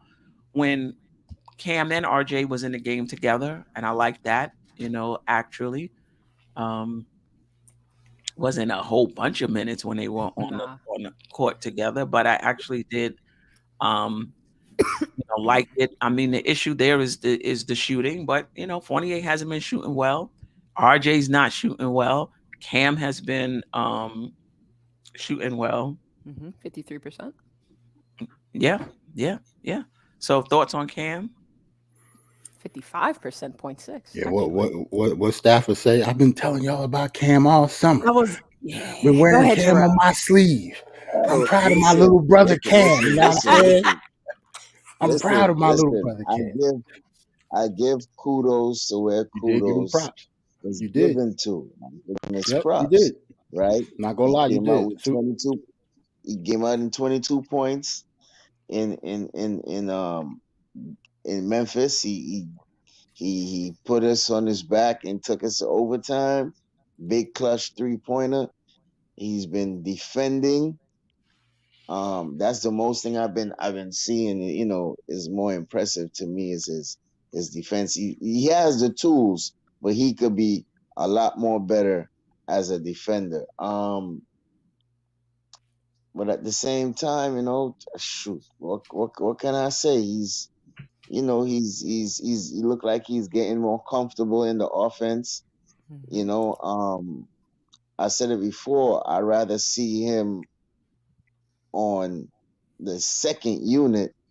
That way he could more flourish and give us a second scorer on the bench besides quickly and transition OB, and just give us that other punch that we need to come off the bench. So I've been impressed with him, and also too in that Memphis game, that last 5 where it was him, RJ, JB, Hartenstein, and Randle. I like that closing 5 right there. You had defense, you had offense, and you had a little scrappy rebounding. So if he could get with that unit and finish games, he's something to be reckoned with, because we see the boy could score, but I think he just needs to be more assertive, in my opinion. And well, people will say more minutes, but I'll say more assertive with whatever minutes you get, and just go out there and play ball. But I've been impressed with the young man. I never hated him, but I'm impressed to see what I'm seeing in the regular season than in preseason.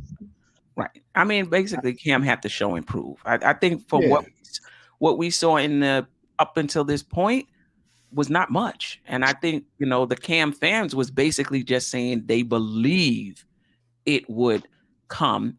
And there was those of us who were saying enough is enough. I don't think anybody doubted his talent. And I think what's happening is he showed out in that first game.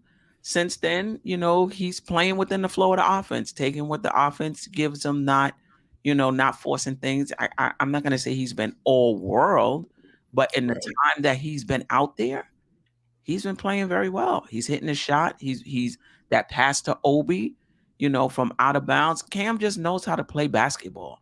He got the ball at the foul line or somewhere. He just hit Mitch with he just knows how to play. And I like that about him. And sometimes you do need to go through a little adversity. like he said, oh, I know how to score. I know how to play. All right, that's good.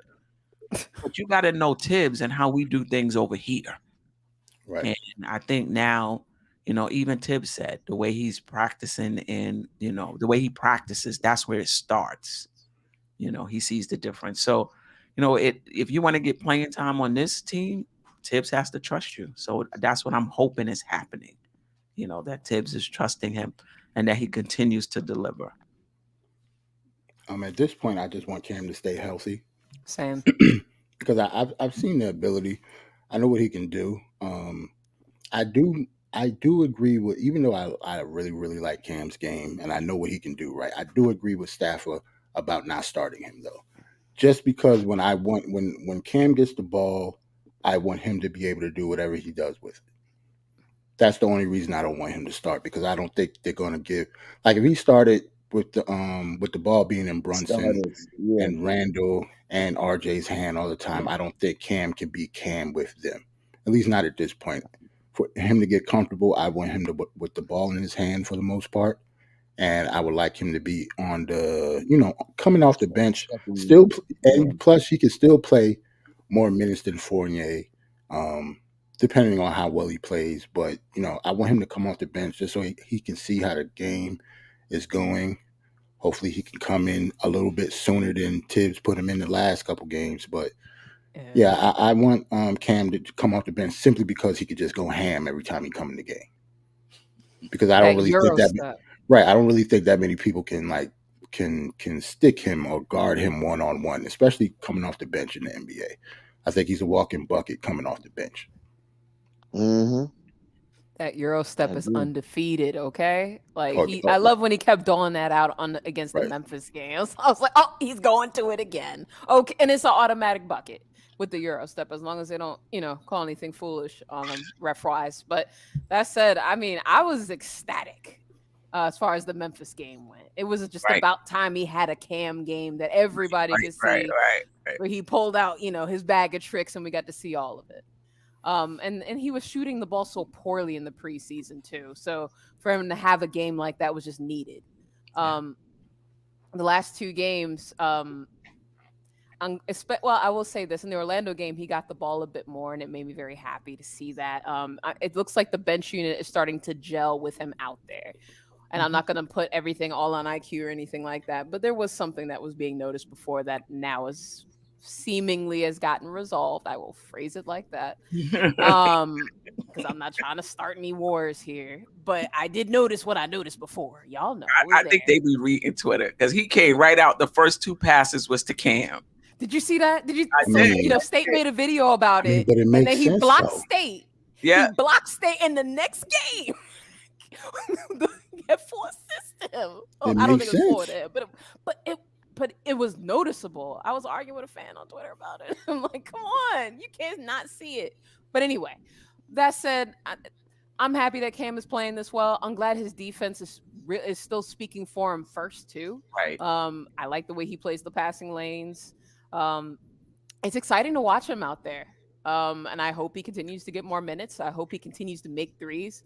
To your point, Jerrell, I think that's kind of one of the problems there. Because if he was to start, he would be relegated to the 3-point line, and that'd be it. Yep. They would use him kind of how they're using Fournier right now. Yep. Maybe get a touch here and there. Even though Randle seemingly was starting to build a little bit of a 2-man game with him in the Memphis game. So I wonder. But I'm excited. Look at what Cam did in the Memphis game. Julius Randle ain't had no choice. At that point, true. Cam was the reason why we was in the game in the first place. But he did give a shout out to Randle. He said Randle, in his post game or whatever, he said that Randle was actually encouraging him to be more aggressive. Right. And he said that kind of went a long way. So I think there's something to that. But either way, I'm excited. He needs to be more aggressive and more assertive. You know what I mean? So I don't know how the team is icing you out, or people claim that the team is icing him out when he said that how he needed to be aggressive. Randle say he needs to be aggressive.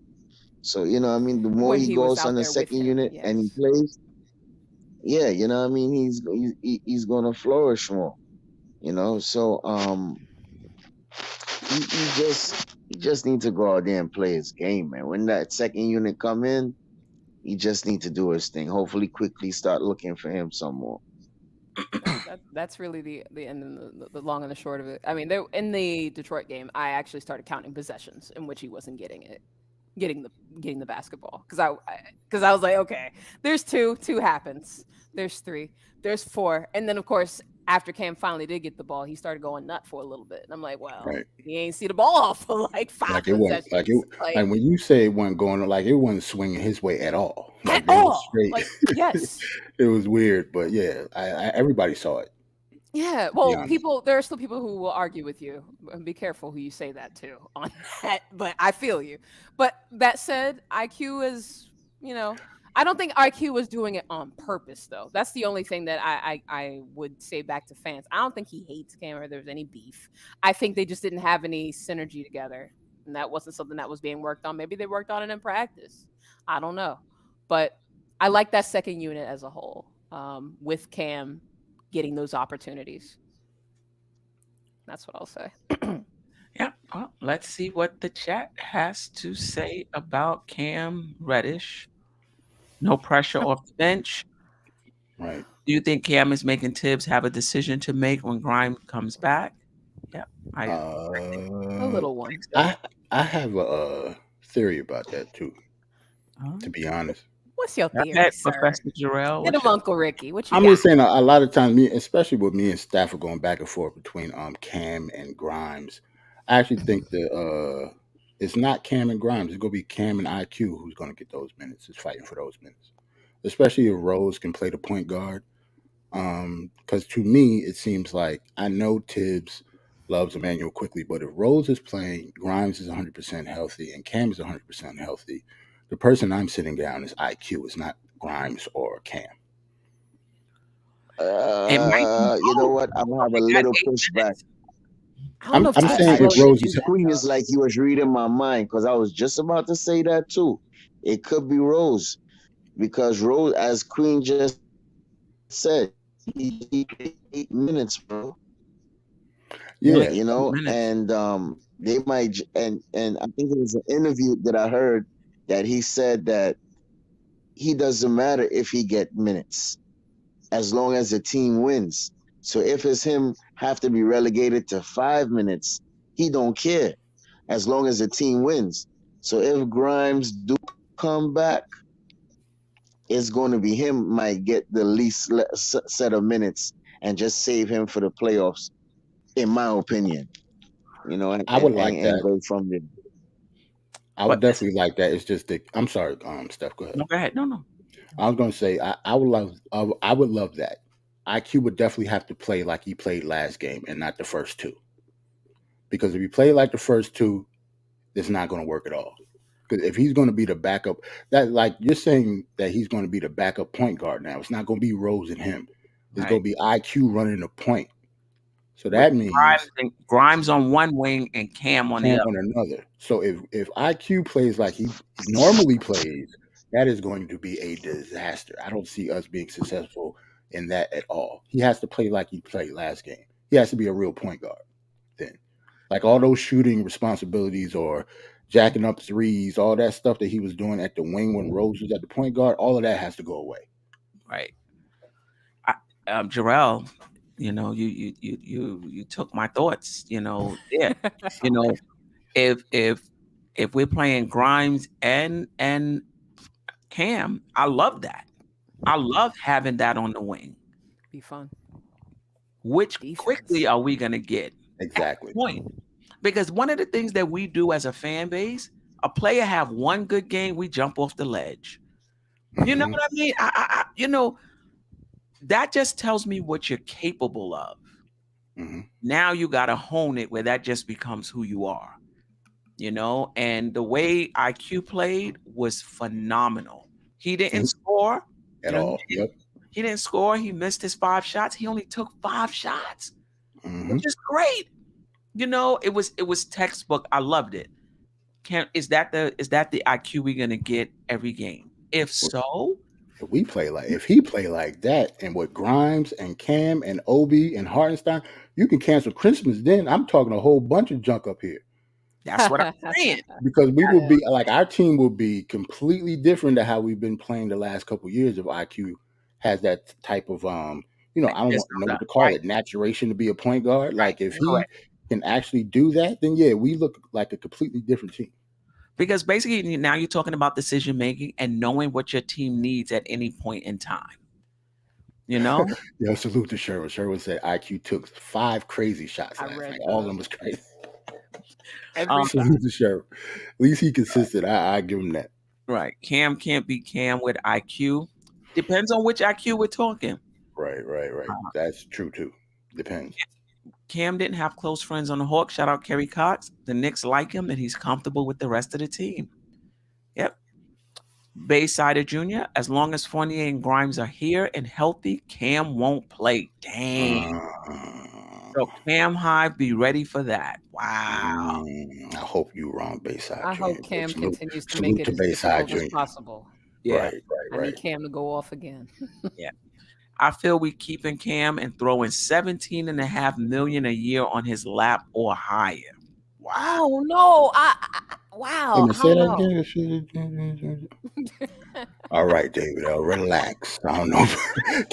Yo, I don't know about I like it. I don't like it, but I don't know if we have the. I don't know. I mean, he's ours, so we have the money because we can go out over the cap to do it.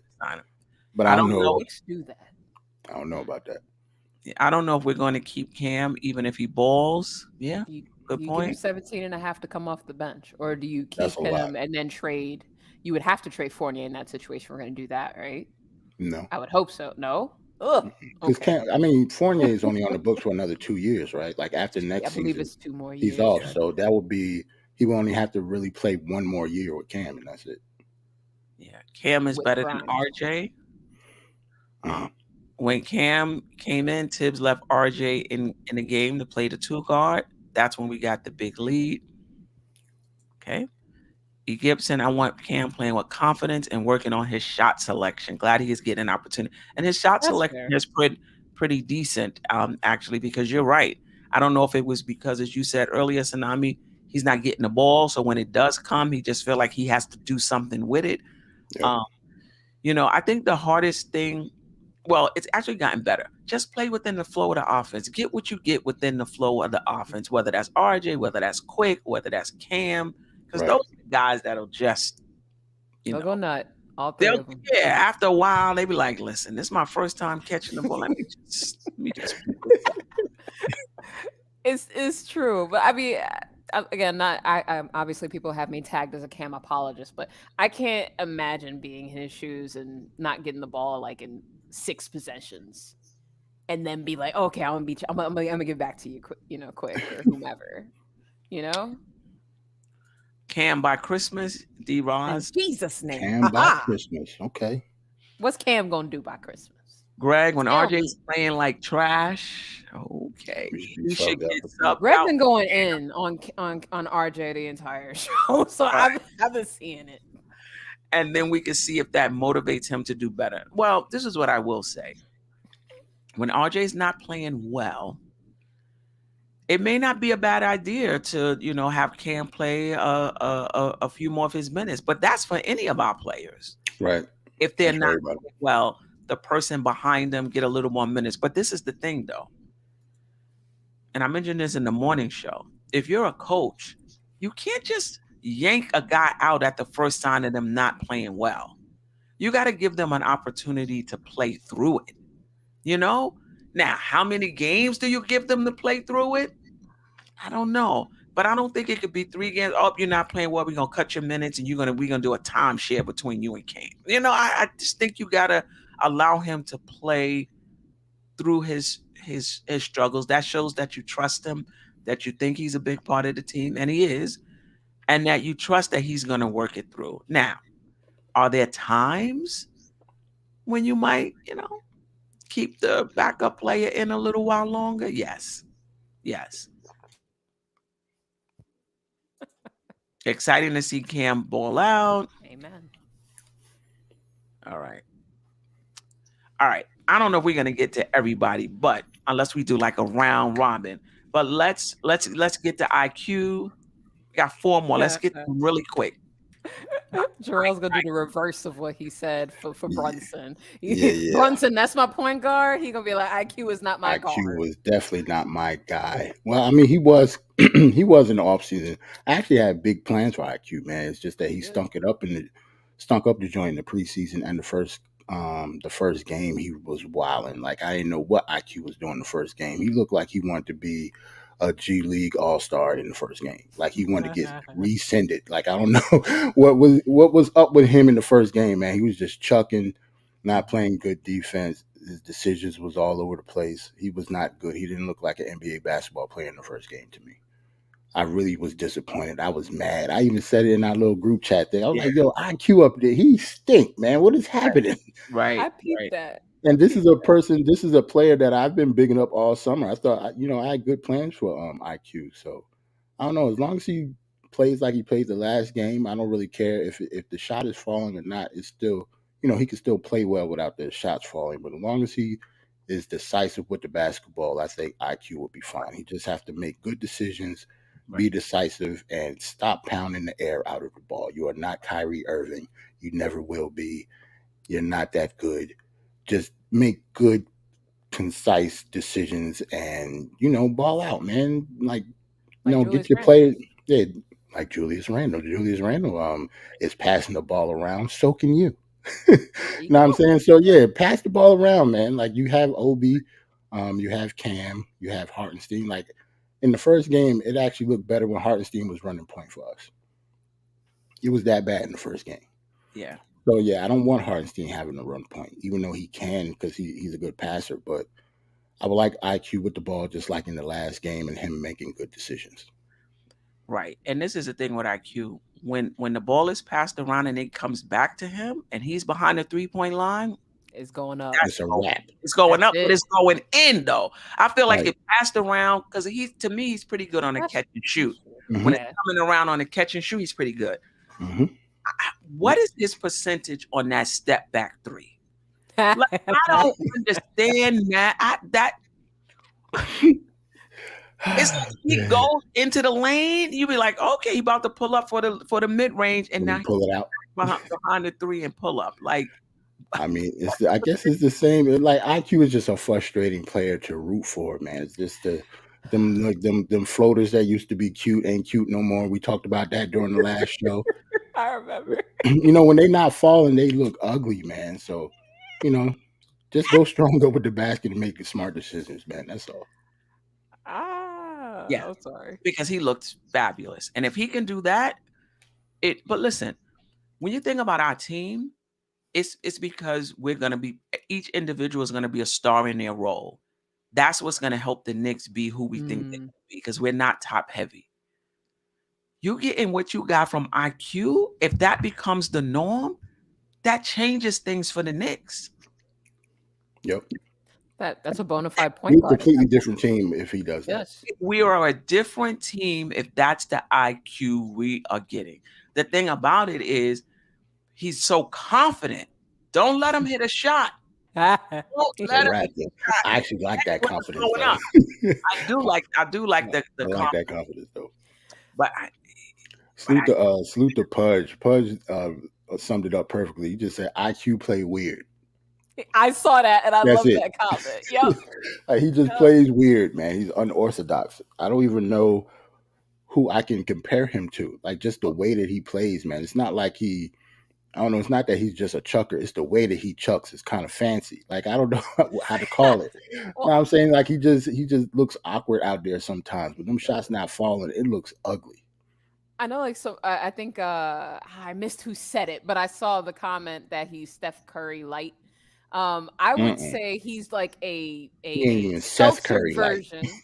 He's a seltzered version of Damian Lillard because sometimes Lillard will just start jacking shots up, but because it's Dame, it's like, all right, it's cool. You know what I mean? And Dame is gonna make them, but sometimes Dame's his shot selection is wild. But again, when you can make those shots, you can't be but so upset. That's who I think he tries to pattern his game like. At least that's who I thought it was. Quickly, look, I'll put it this way. You thought What he he patterned his did game against after Dame Orlando, Lillard? huh? You thought he patterned his game after Dame It Lillard? looks like a Dame that is not shooting well. That's what it looks like to me. Oh, okay. All right. I'm about to Again, say, I'm not saying he Okay. shoots anywhere near it. The man is shooting 20% from 3. Leave me alone. I'm about to say it's more like Dame Dash, more than Dame Dash, I- not Dame Lillard. I don't know if you talking about no Dame Lillard. Who Dame? I But I can't see what with you're you, saying. Though. Dame. I see what you're saying. I got you. But yeah, I mean, when Dame has like those really, really bad games, that's what I see from Quick. That's what I see. I'm like, oh, that's what you're trying to do. Right. I don't know. I watched him. He had a really poor shooting game the other day, and that's kind of what popped into my head.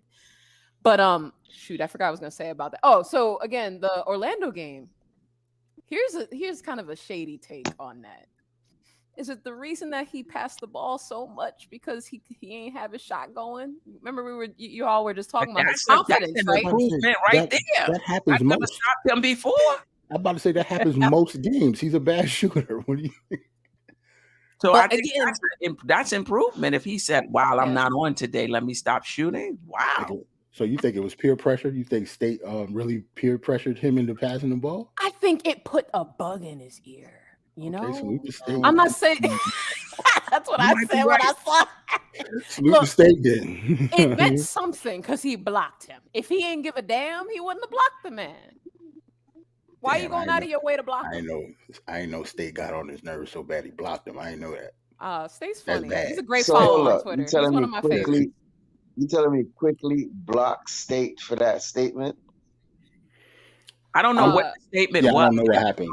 He blocked him. I'm sure it was more than one statement, Stafford. No. He did a video from what I heard. See. I need to go find the video. He did a But video. Yeah, once That's you start what- that's making what I- content, then he probably could block you. You know what I mean? Like it's all good. Like he was supposed to. Not Oh, IQ no. need milk. Can you highlight that comment? That's my favorite today. Let me see. Salute to David L. IQ need milk. Grass-fed grass-fed Maxi. Maxi. I'm done. Okay. You All right. Let's get these are It's 11 o'clock. See, look, it's 11 o'clock. Look what happened. I You're told right y'all. on the the Jerrell, center. right on the dot of 11 Every- o'clock. Right. IQ needed milk. IQ need milk. He's a grass-fed Maxi. Maxi light. Oh boy.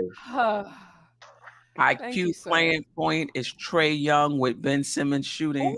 Lord. I don't think it's that bad. Y'all ripping. All right, I'm okay with y'all Hey. ripping him to shreds. Is that bad? Hey, IQ Hey. got the most leash. Yeah. He does. yes, he does. Kids Have loves the most him. lead. Him and IQ Andre. diet Steph Curry. Yeah, that's He's Sharice not, I don't even Duncan think he's a credit to me. diet That's what- Seth Curry yet. Like he's not even Seth. Don't Nah, he can even pass say better than Steph Seth yet. Curry though. He a better passer than Seth Curry. I mean, He's a better passer. this is the thing. when he passes. And this is for young players. I'm about to say you got to do it. How do you become consistent at what you do? How does IQ take that game last night and bag it and replicate it game after game after game after game? Because like I've said, guys will flash and have a good game and we get super excited and then the clock strikes 12. But Obi and a few of our other players too get to the point where this is just who I am. This is not a good game. I didn't have a good game, against Orlando. That's just how I roll. That's how I do it. Right. When he gets to that point, the Knicks are a different team. And I'm pulling for him because I'm pulling for the Knicks. Because it's not Amen. about. It's not. We say it all the time. It's not about shooting well.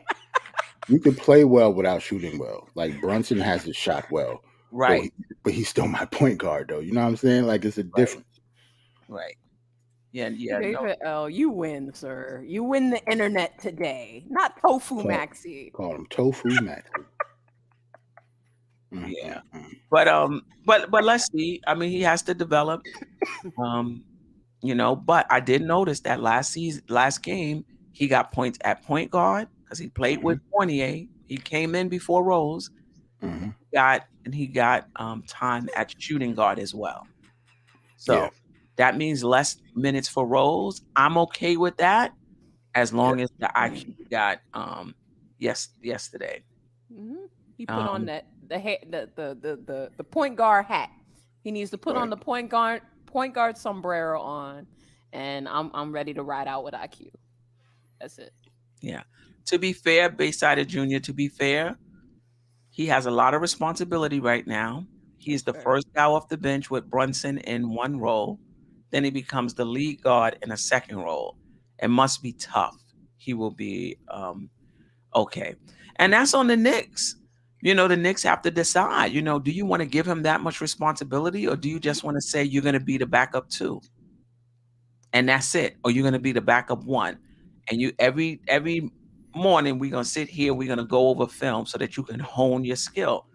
Maybe it was too much for him to be both. Hopefully Tibbs can put this game like on loop and just give him like a flash drive with this game just constantly going. Because if IQ play like that, like I said before, we're a completely different team, especially when Grimes come back. That would be lovely if IQ could play like that when Grimes come back and all 3 of them can play on the floor at the same time. Him, Cam, and IQ, that would be nice. I would love it. I would love it. But the thing about it, for Quick, he has to be able to take advantage of Grimes and Cam. Mm-hmm. And you can't do that if you're putting up shots all the time. So you got to know, when do I take this shot? When do I pass it around? It came back to me. What should I do with? It's that type of thought process. But in all fairness, he's not really a point guard, because point guards think like that. Right. He's not a point guard. Think like that. It's his playmaking. His playmaking has gotten better, but that thinking, Brunson, that's just what he does. It's just second nature. Knick Yak, we just killed RJ for shooting and throwing cover for Quickly. Did you just see how they was roasting? I'm about to say, he shot like Stevie Wonder out there. I'm not telling up for Quickly at all when it comes to his shooting. He was terrible. Grass-fed Maxi. Yeah. Yeah, definitely. All right. Let's move on. Maybe we can skip over Rose unless somebody has something they want to say, about Rose. Nah, man. All right. I'll just keep it really short. I mean, I like him being out there, but I see that Tibbs is making a concerted effort not to burn him out. I find it interesting. I don't know what's going to end up happening when our guy comes back, Grimes comes back. It'll be interesting to see. But I still like when I see Rose out there. He turns back the clock and does like a beautiful reverse layup and stuff like that. So it's always fun. Yeah. I mean, if you could get them at 8 to 14 minutes, you good. That's it. Right. I'm fine with that. I'm fine with that. I always wanted him to be situational anyway. Like that was the best. That was the best case scenario for Derrick Rose. He hasn't played over 50 games in the past 5 years, and everybody keeps acting like he has. Like he's naturally going to break down eventually, regardless of whatever the reason is, just by law of averages. So I would like to keep him fresh, especially if we are going to make the playoffs. Keep him fresh. And this is the thing. As much as we don't want to play Rose, you want that second unit to work. Like, is IQ there yet? Like we just talked about. We want to Rose and not play him. Is IQ there yet to man that first unit and think like a point guard about what we need at what particular point in time? Right. So that's the question. Because if he's able to do that, I'm totally okay with Rose not getting any playing time. I'm okay with him being situational. I really am. Yep. But if that second team is breaking down, I need Rose. You might have to put him in there with IQ. No. He does play a little more under control when they play together. He does. That's the I'd rather have Grimes out there. We talk about everybody healthy, right? I'm sitting IQ for Grimes. All right, that's right. I forgot. So if that's the case, give me Rose, Grimes, Cam, Obi, and iHeart. And then IQ need to be situational then.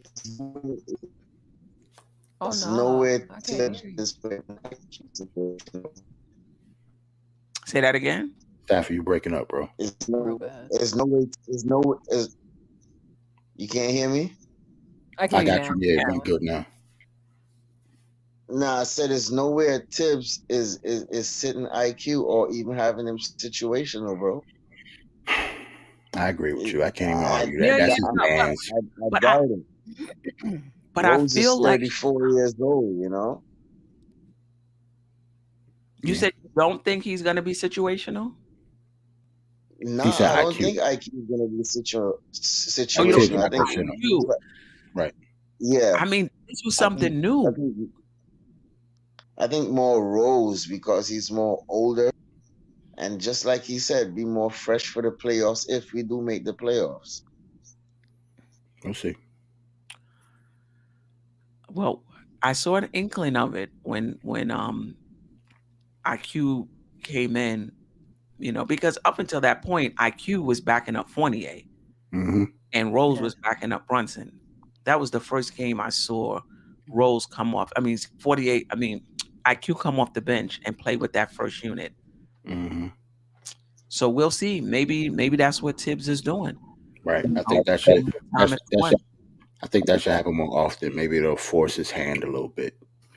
It'll force him to look at stuff different. Freezy, what's happening? Hey, party people, how y'all doing? What up, Freezy? How are you? Good. How are you? I'm well. It's good to be on with you guys. It's a pleasure. My pleasure. Yeah, I wish I had the sound effects. You know, I don't have the sound effects. So I gotta give it up, Big Freezy. Yeah, man. Other than the content creator episode we did, so I appreciate you. Yeah, no doubt. I have been listening for a minute. You guys are rocking and rolling, man. I appreciate y'all having this type of content on, man. This is dope. That's what's up, man. Appreciate it, bro. Yeah, I appreciate it. Yeah. Oh, and the pun was not intended and intended at the same time. We'll take it. Yeah, salute Freezy, man. Yeah, man. Any, you know, we down to just Obi and Hartenstein, but anybody you want to comment on just in terms of these first three games? Anybody you are? Sam is in there. Hey. Sam, it's what really up, a Sam? party now. I know, right? They trying to get off at 2 o'clock in the morning. Being on That's here. what it is. They trying to get us off at 2 o'clock in the morning. That's what happened. That's what it is. Yeah, that was the plan. That was the plan. Appreciate you, man. Dropping by. Definitely. I'm sorry. Go ahead. No, I said that's the plan. Get them off at 2 o'clock in the morning. Right. We got Obi and Hartenstein left. We'll save that, and we'll ask you two. You know, over the first three games, who's standing out for you, and who are you concerned about, if at all? It might be too early to be concerned.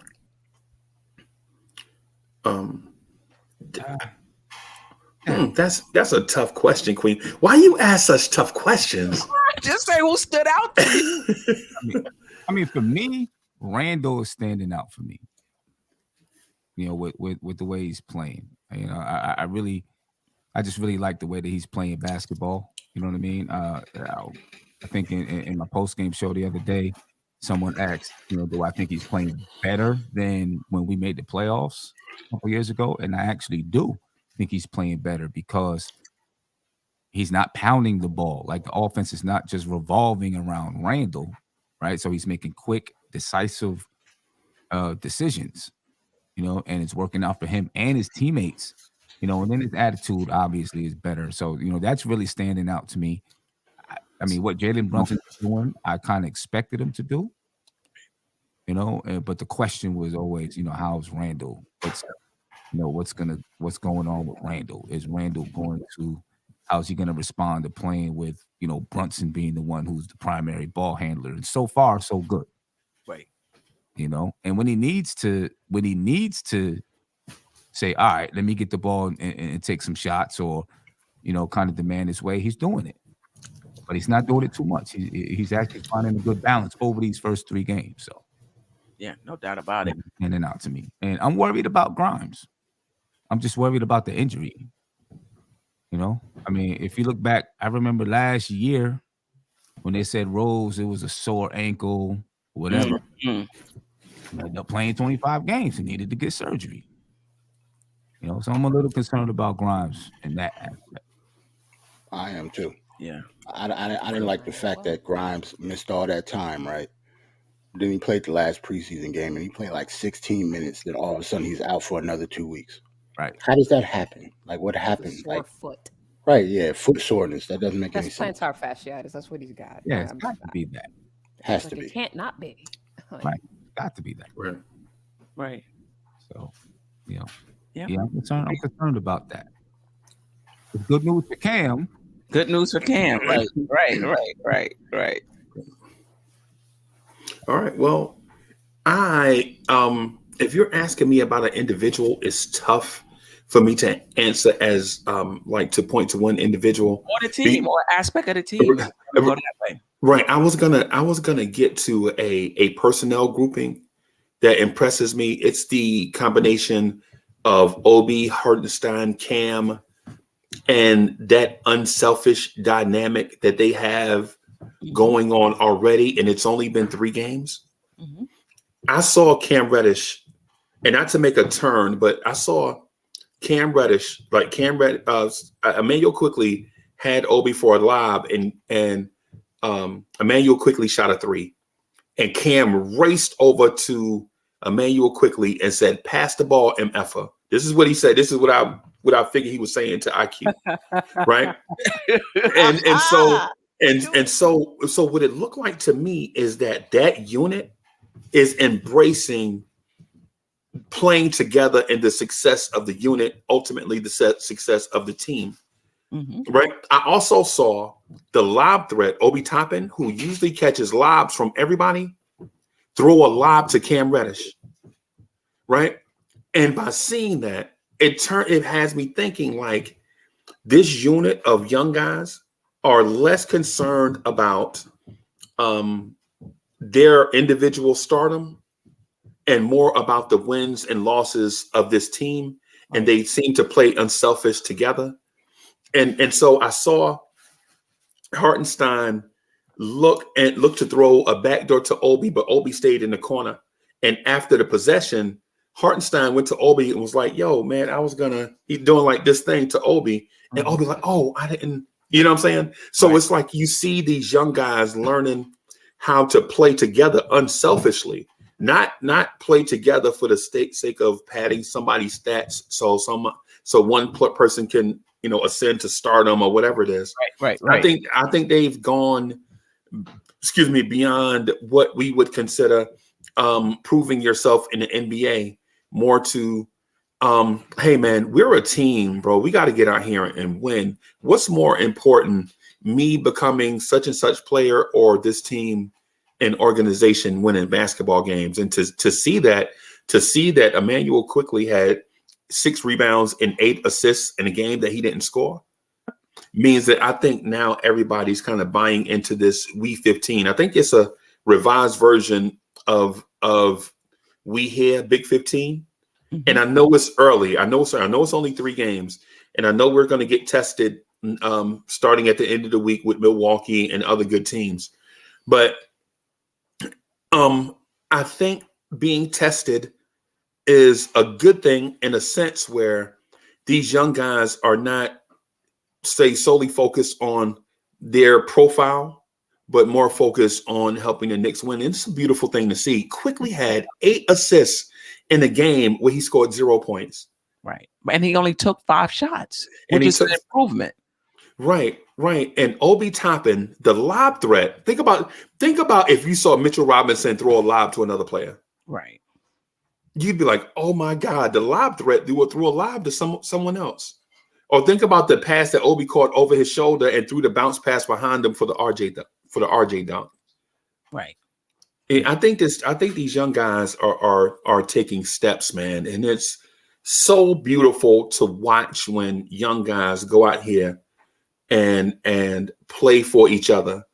And I watched the Memphis game, and not to talk too long, but in that Memphis game, the Knicks defense held the Memphis Grizzlies to 38.9 shooting from the floor in 53 minutes of NBA basketball.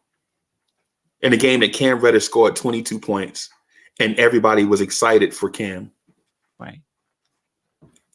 I just think we're on the edge of a beautiful thing. I think what we're going to see going forward, if they can continue this, I think this will probably be one of the better seasons that we've seen from the Knicks in a long time. Well, I'm looking forward to the upcoming week.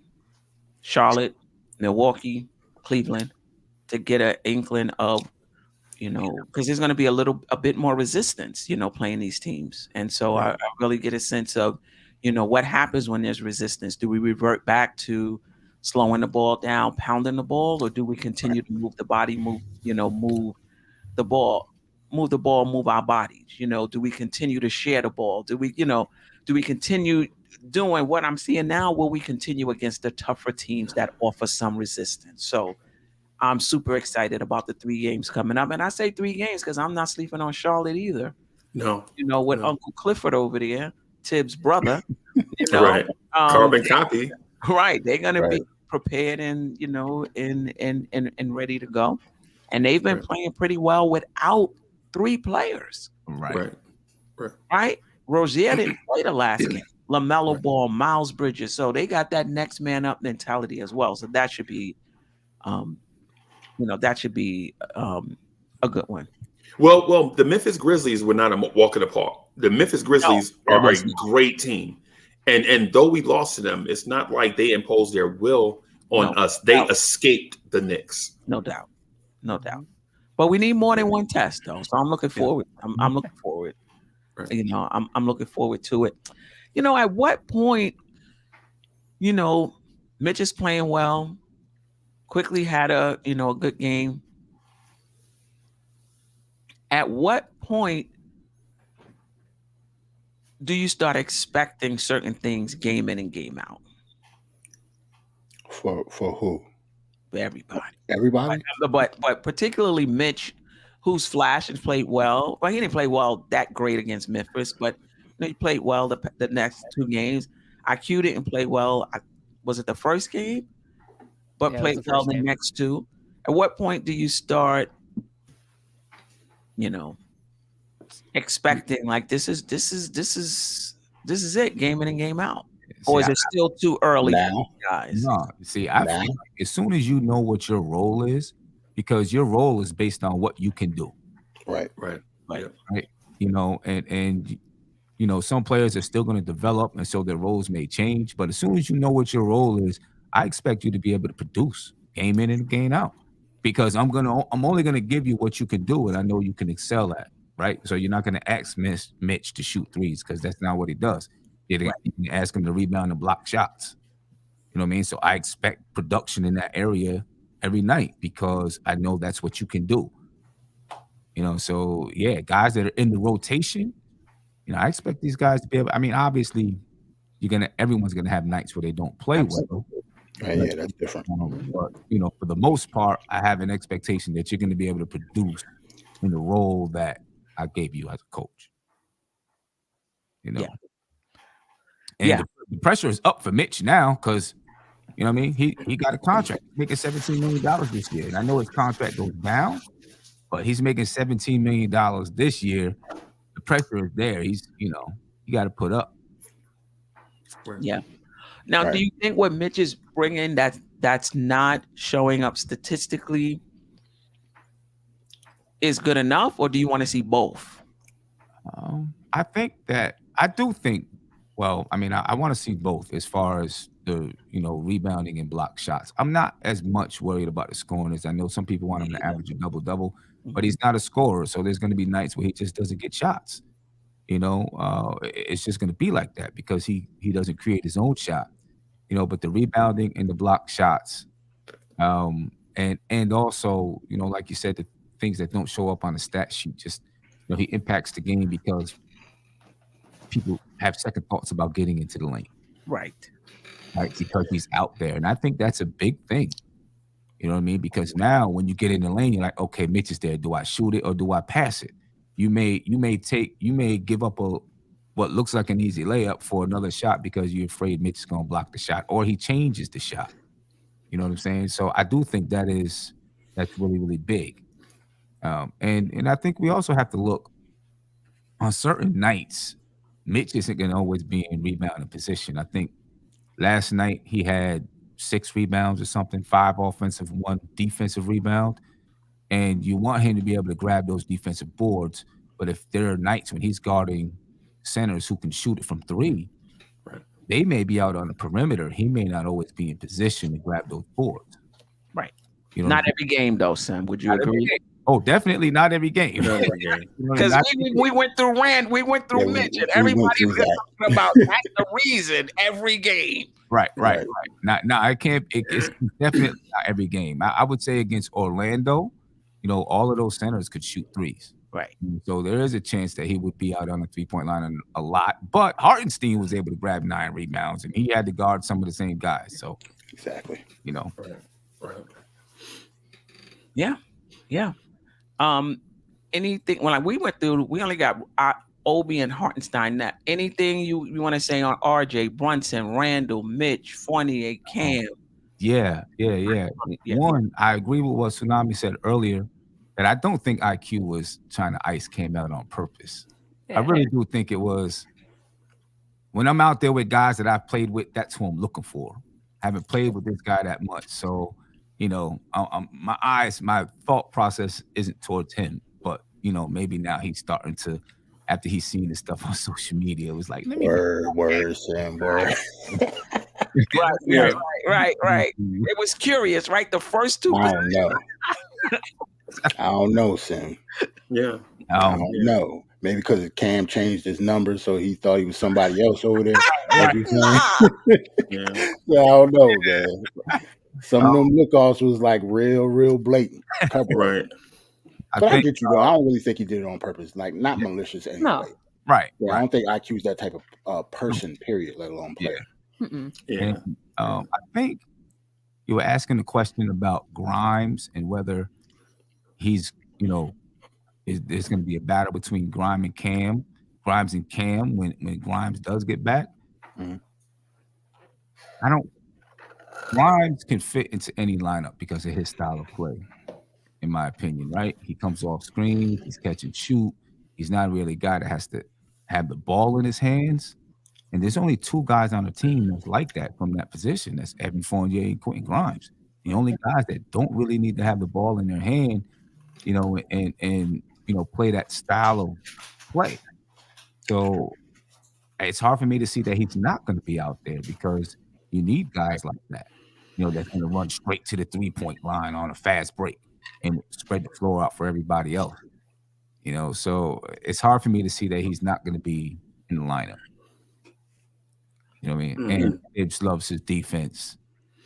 You know what I'm saying? Me personally, I still think there's some stuff. Sorry, I don't know if staff is still listening, but I still think he has some things to prove on the defensive side. I know he can play good defense, but I don't think he's seen other teams' adjustments, right?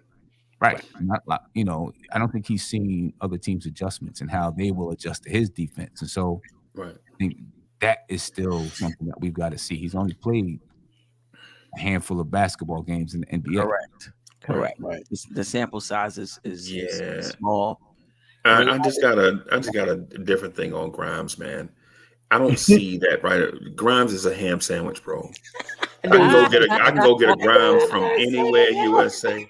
From anywhere. Grimes at best, in my opinion, if I'm talking about at best, is a Bruce Bowen type player at best, right? At best, in my opinion. And no disrespect to Grimes, because Bruce Bowen was a heck of an NBA player and an NBA champion.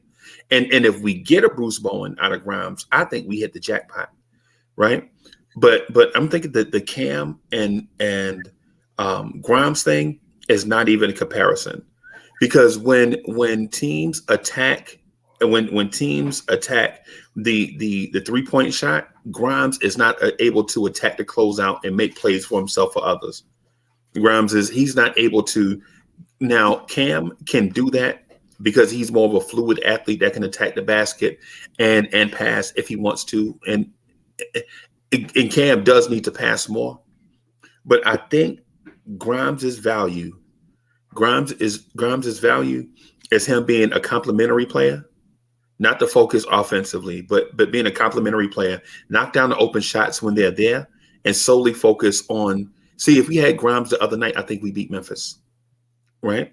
Because we can rotate Grimes onto Ja for spurts, not all game, Right. but at least, put another defensive body on say a John Morant to slow down the momentum.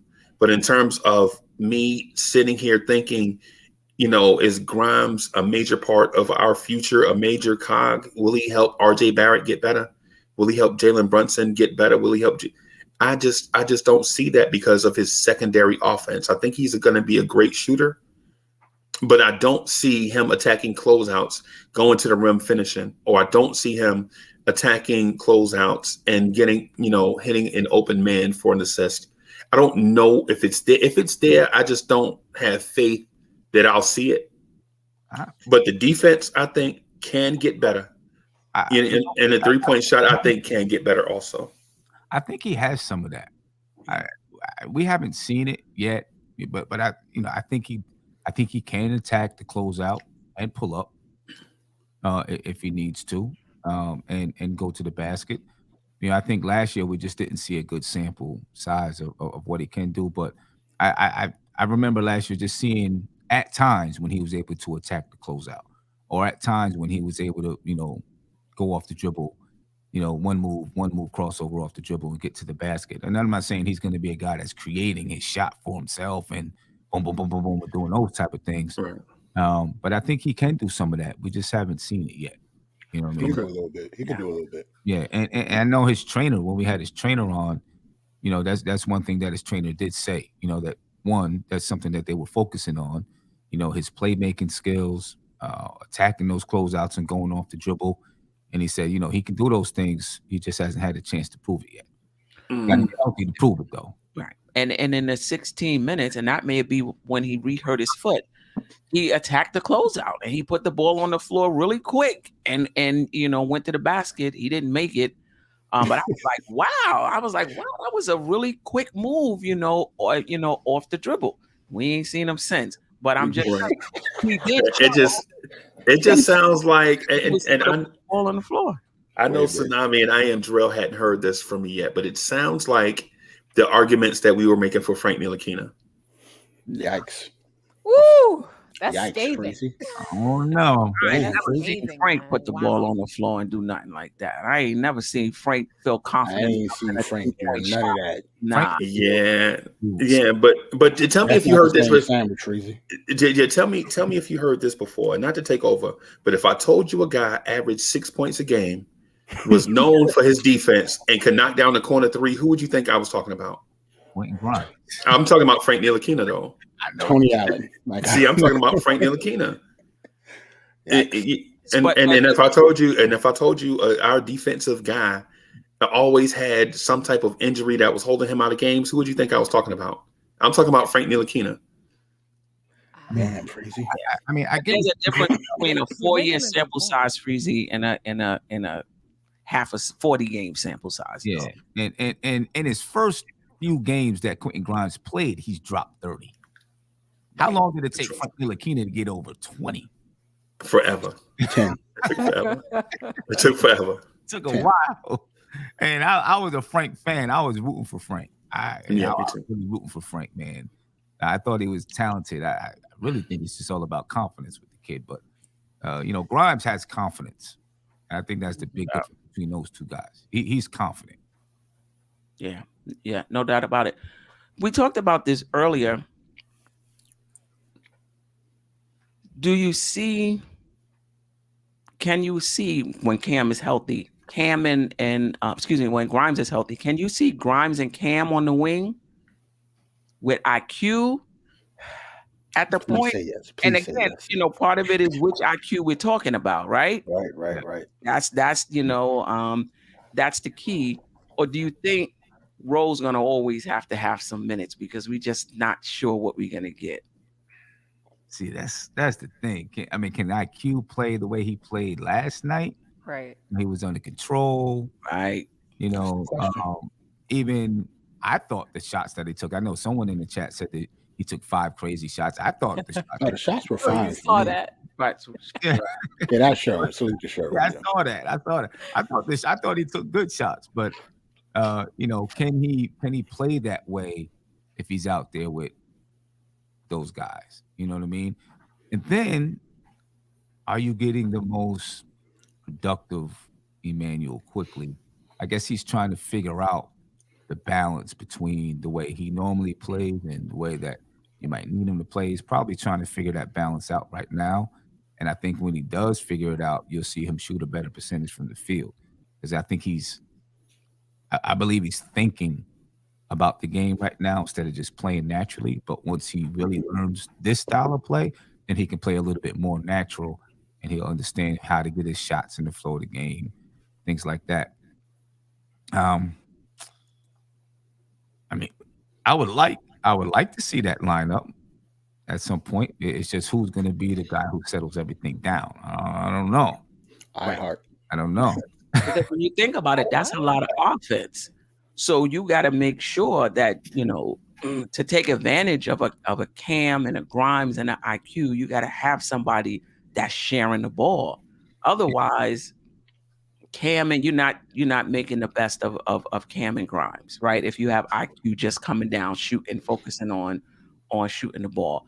But if he played like last night, can you imagine him, Grimes, and Cam, Obi, and Hartenstein in that second unit? I like that lineup so much. I'm willing to run the offense through iHeart to do that. Just I don't expect Derrick Rose to play a lot of minutes or play a lot of games this year. So yeah, like IQ has to be on the court with Grimes come back. Right. So if push come to shove, I'll rather just have the offense go through iHeart. He'll be the deciding factor on who gets shots because he's a willing passer and he's a good enough passer. He'll be the best passer on the floor anyway. True. Do you think Tibbs is going to sit D Rose though and just not play him and play him? This is my scenario, Sim. This is not no way. I don't believe that at all. I'm just saying that this is just my dream scenario. No way in hell I think Tibbs is going to do that. To be honest, no. Right. I was going to say to you, I think Derrick Rose is the most consistent player on that unit. He is. Yeah, he is when he plays, but I just don't like the fact that, he hasn't played over 50 games in a while. Like, I think he's going to break down regardless of what's going to happen. Like, I can't expect him to play a lot of games or a lot of minutes. Just on the law of averages. Like, I can't expect that. Because if I expect that, then, I will have to go to a plan B. I don't want to have to go to a plan B in the middle of the season. Yeah. Well, talking about iHeart, let's just roll. That's a good segue into, your thoughts on him this season and what looks to be, I don't want to say a minutes split, but, kind of depending on how the game is going and what Tibbs and the team needs, one can play, more than the other on any given night. Yeah, I think it's going to be like that. It's going to be like that all season long. Whatever you need, whatever is needed from that center, I think between those two players, they can, for the most part, give it to you. If you need rebounding, both of them can kind of rebound. If you need shot blocking, put Mitch out there. If you need someone to spread the floor, you put iHeart out there. If you need passing, you can put iHeart out there. So together they make a really good tandem. Mm-hmm. You know what I mean? And so, yeah, it's going to be split minutes. I think Mitch will continue to start, just because of that athletic ability he has. I think that it changes a lot of the game, with that athletic ability. I mean, guards got to get the ball way, way up in the air to get over his outstretched arm. You know what I mean? iHeart can't jump or anything, so I think Mitch will start because of that, but there's going to be nights when iHeart plays 30 minutes and Mitch plays less than 30, plays less than that in iHeart. Like the Memphis game. Right. That game he played 40. Right. Just because he has some things going and they're they got some chemistry going. He's finding people off the, off cuts to the basket or whatever it is. It's going to be nice that it's like that. And, I think Mitch is cool with it, to be honest with you. I think Mitch is cool with it and the team is cool with it. iHeart's cool with it, so I think it can work. Yeah, I like the good cop, bad cop part of it. Like I like having the defensive stalwart guy with that reputation playing certain minutes, and then you have the guy that's coming in that is so unselfish. I saw Ahart, and I know this is not basketball related, but I saw RJ Barrett miss a shot, go out of bounds. They jogging back up the court, and Hartenstein just went to him, like patting him on the back, like, "Come on, RJ, let's go." I remember that. Stuff like that is you'll never see that in a box score, right? But that means something. Mhm. You know what I'm saying? Whereas if that was Mitch, would Mitch had done that? Oh, Mitch had said, "Hey man, why you didn't throw me the lob?" It's just and you can't knock the different personalities. It's like why Queen Bee show is so dope. Like the mix of different personalities make her joint dope, right? And it's the same thing with organizations, like having a mix of different personalities where you get the different, not saying that Mitch is a bad guy or, you know what I'm saying, or Hartenstein is goody two shoes.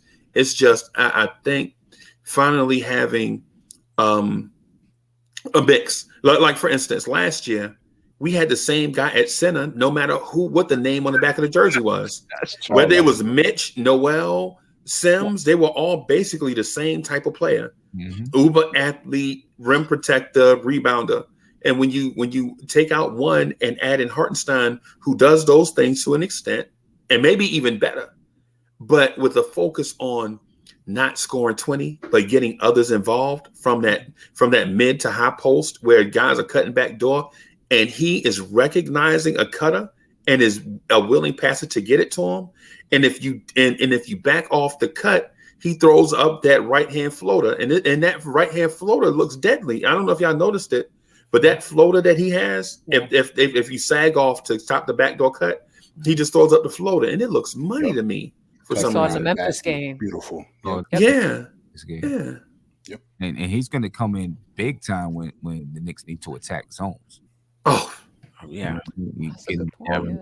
He can pass the ball out of that, from that elbow area.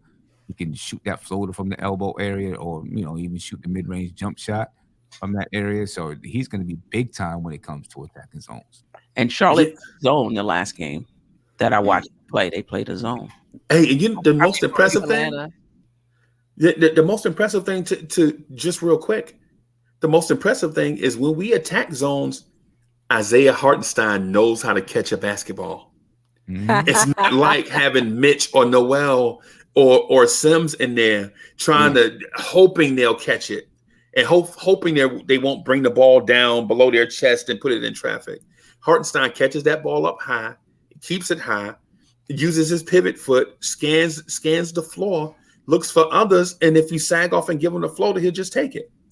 Yeah, and I like the game that's developing between him and Obi. Yeah. And I think as the season, goes on, we're going to see more of that interior passing, so I'm looking forward to, to that as well. And right back at you with Obi as well. We see Obi's playmaking evolving as well. Something he's had in his game from college, but being confident enough and proficient enough to be able to do it on the NBA level. We're seeing that in Obi as well. That pass to RJ, that was obviously being able to make the pass or something, but that was court awareness too. That he wasn't just running up the court. This is a lob opportunity. This is an opportunity to get a basket between the legs. Right. He saw, he saw the court, and was able to, get it to RJ. So, Obi is growing as well.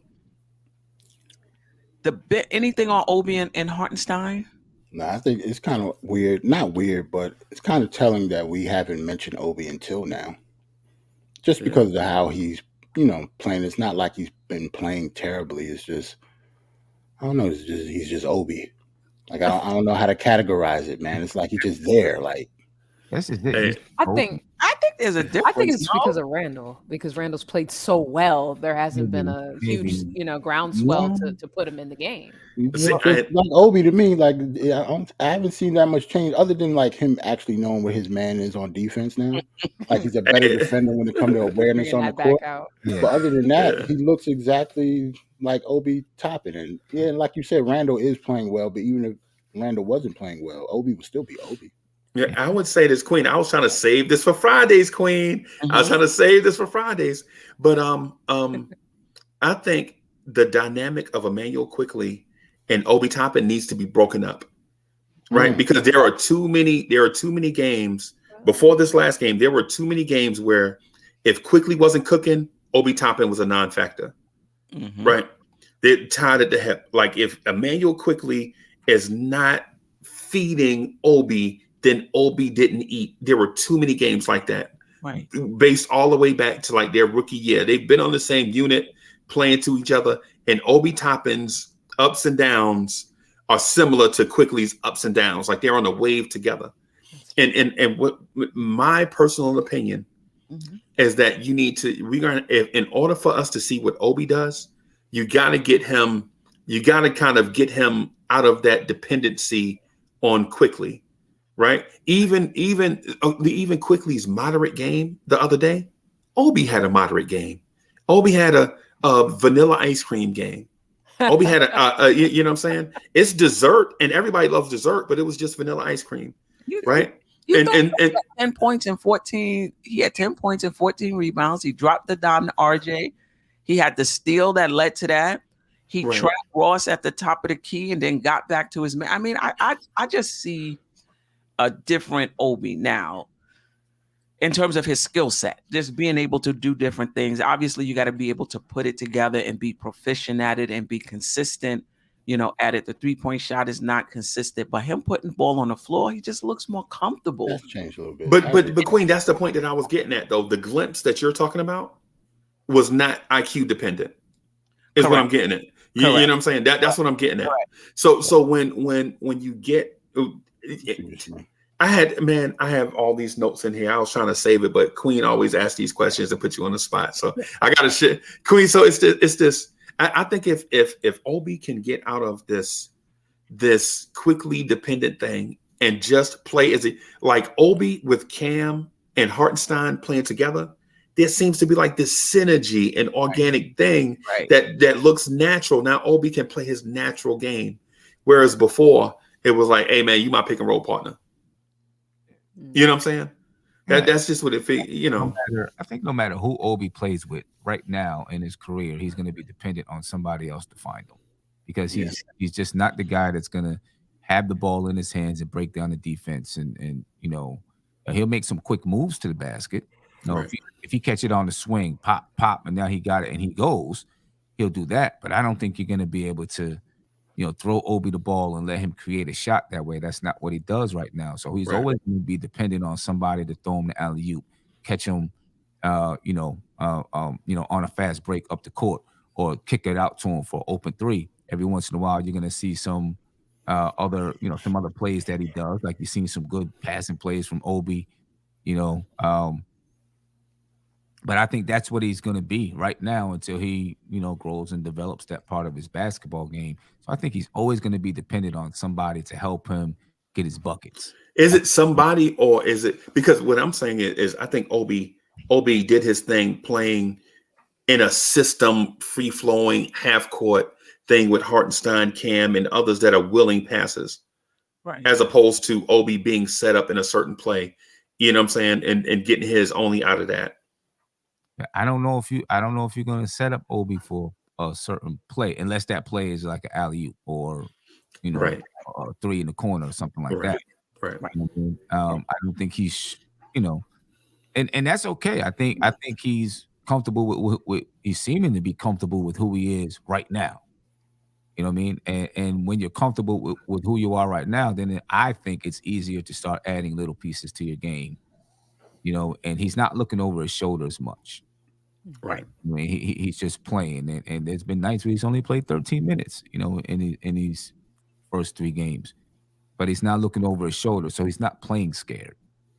Right. And But that's big. I'm sorry, guys. No, I was just saying that's big for him. Yeah, but to Freezy's point, though, I like that Obi is less dependent on IQ. He got to be dependent on somebody. Right. He can't create his own shot. But he's not just dependent on IQ. He's getting his shots within the flow of the game. Cam hit him on the out of bounds, play, for the dunk. You know, he just seems to be, before it was like, I can't do anything until I'm activated by IQ. Let me just stand here and wait. You know, Right. now he's just, you know, he's moving around, he's playing within the flow of the offense, and he's giving us what he can in his limited minutes. Any issues with the minutes? The bench is not averaging a lot of minutes, and we talked about this in preseason. Yeah, we said it was. Behind RJ, Randle, and Brunson, how many minutes is going to be left there? We already see a minute share with Mitch and iHeart, which we predicted. Right. And so the only minutes is really Fournier. You know, in terms of, you know, more of a timeshare possibility, because Randall's getting 34, Brunson getting 33, 34, RJ's getting 33, 34. RJ played a lot of minutes the other night. Like it was like 37 or 38 or something like that. Like he was out there for a while. Right. And you only get 240 in an NBA game. And with Randle, RJ, and JB getting 105, that leaves you 235 between 7 other guys. 135 between 7 other guys. How are you going to split that up when you know you already have the timeshare with Mitch and Hartenstein? I mean, I think the way it's been going, quite honestly, has been working. Because the thing about it is, it's not how much minutes you get. What are you doing in your minutes? Right. What are you doing in your minutes? And I thought this last game, they did really good in the minutes that they got. Right. Right. Yeah. I don't have a problem at all with the minutes distribution. Neither. I don't. The only thing is, I think us banishing Derrick Rose will never happen. That's the only thing. There are a lot of us that want to. There are a lot of fans that want to banish Rose, but before they banish Rose, they would rather banish Fournier. But I don't think these things are going to happen because the Knicks right now need shooting on the floor to allow Randle and JB to do their thing.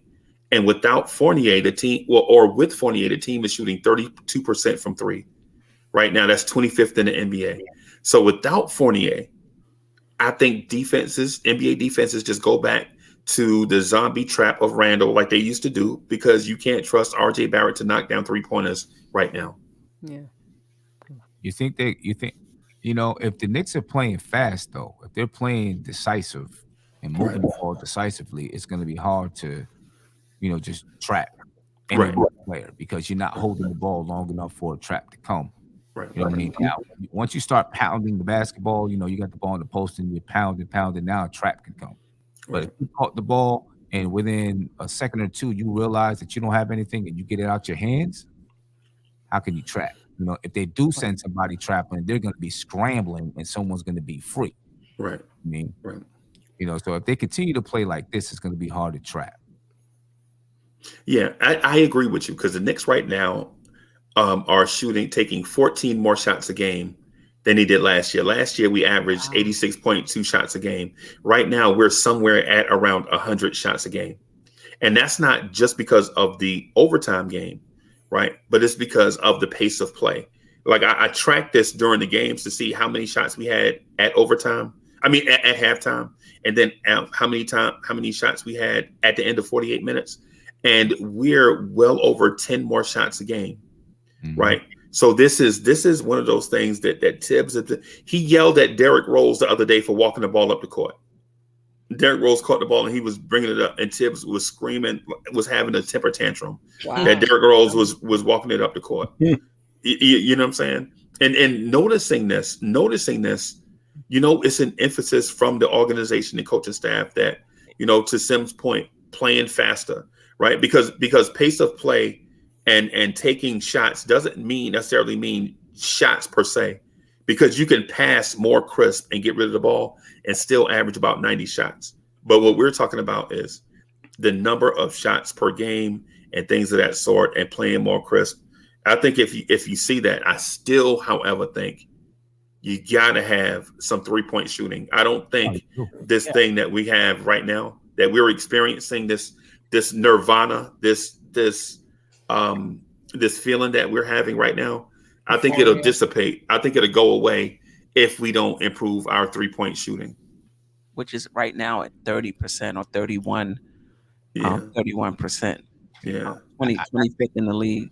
Yeah, I think this team will improve their shooting. Last year, they ended up shooting, 38%? Yeah, something like that. 37, 38. Yeah, I think they'll be back there. Yeah. Is it because of Grimes? Is Grimes the X factor? I don't think so. Well, I think RJ has to shoot better. Yeah. That'll help. Randle shooting 33%. That'll help. Who knows what IQ is shooting 20%. 20. That'll help. That's what's killing us right now. Obi is shooting. I'm not sure. It's not like he takes a lot. 20, I think, for him too. Don't even look that up. Yeah. So the Knicks 33. Oh, he shooting 33. Okay. For now. Okay. Now. Not bad. Sorry, I guess I just slipped out. Tsunami, you got on the CJ Mosley jersey? Yes, sir. Jeez. Oh, why you even mention that jersey? Now y'all see, I was behaving. Why you say that because ain't nobody else gonna have that jersey on. That's why. Yeah, it's only It's all good. I'm not shooting. I'm chilling. It's too late. I'm chilling. Yep. I don't believe you chilling, but I'm chilling. I'm not shooting. That's the captain of our defense. I take it back. I'm sorry. Jeez. Yeah, I do think the 3-point shooting will get better. I think it's something we need because once the defense is tightened up, that's going to be the game plan. They can't shoot 3-pointers. Let's pack it in. So, that has to come along. And there's a difference between shooting threes and being 3-point shooters. And I think we have guys who can make threes. I don't know how many 3-point shooters we have. Right. Grimes, Fournier. Shorts, a small sample size for Grimes. But yeah. I do think when Frank comes back, I do think he'll have a positive impact. Though I think he'll. I'm sorry, Grimes. When Grimes comes back, I do think he'll have. I'm sorry, y'all. I didn't mean to.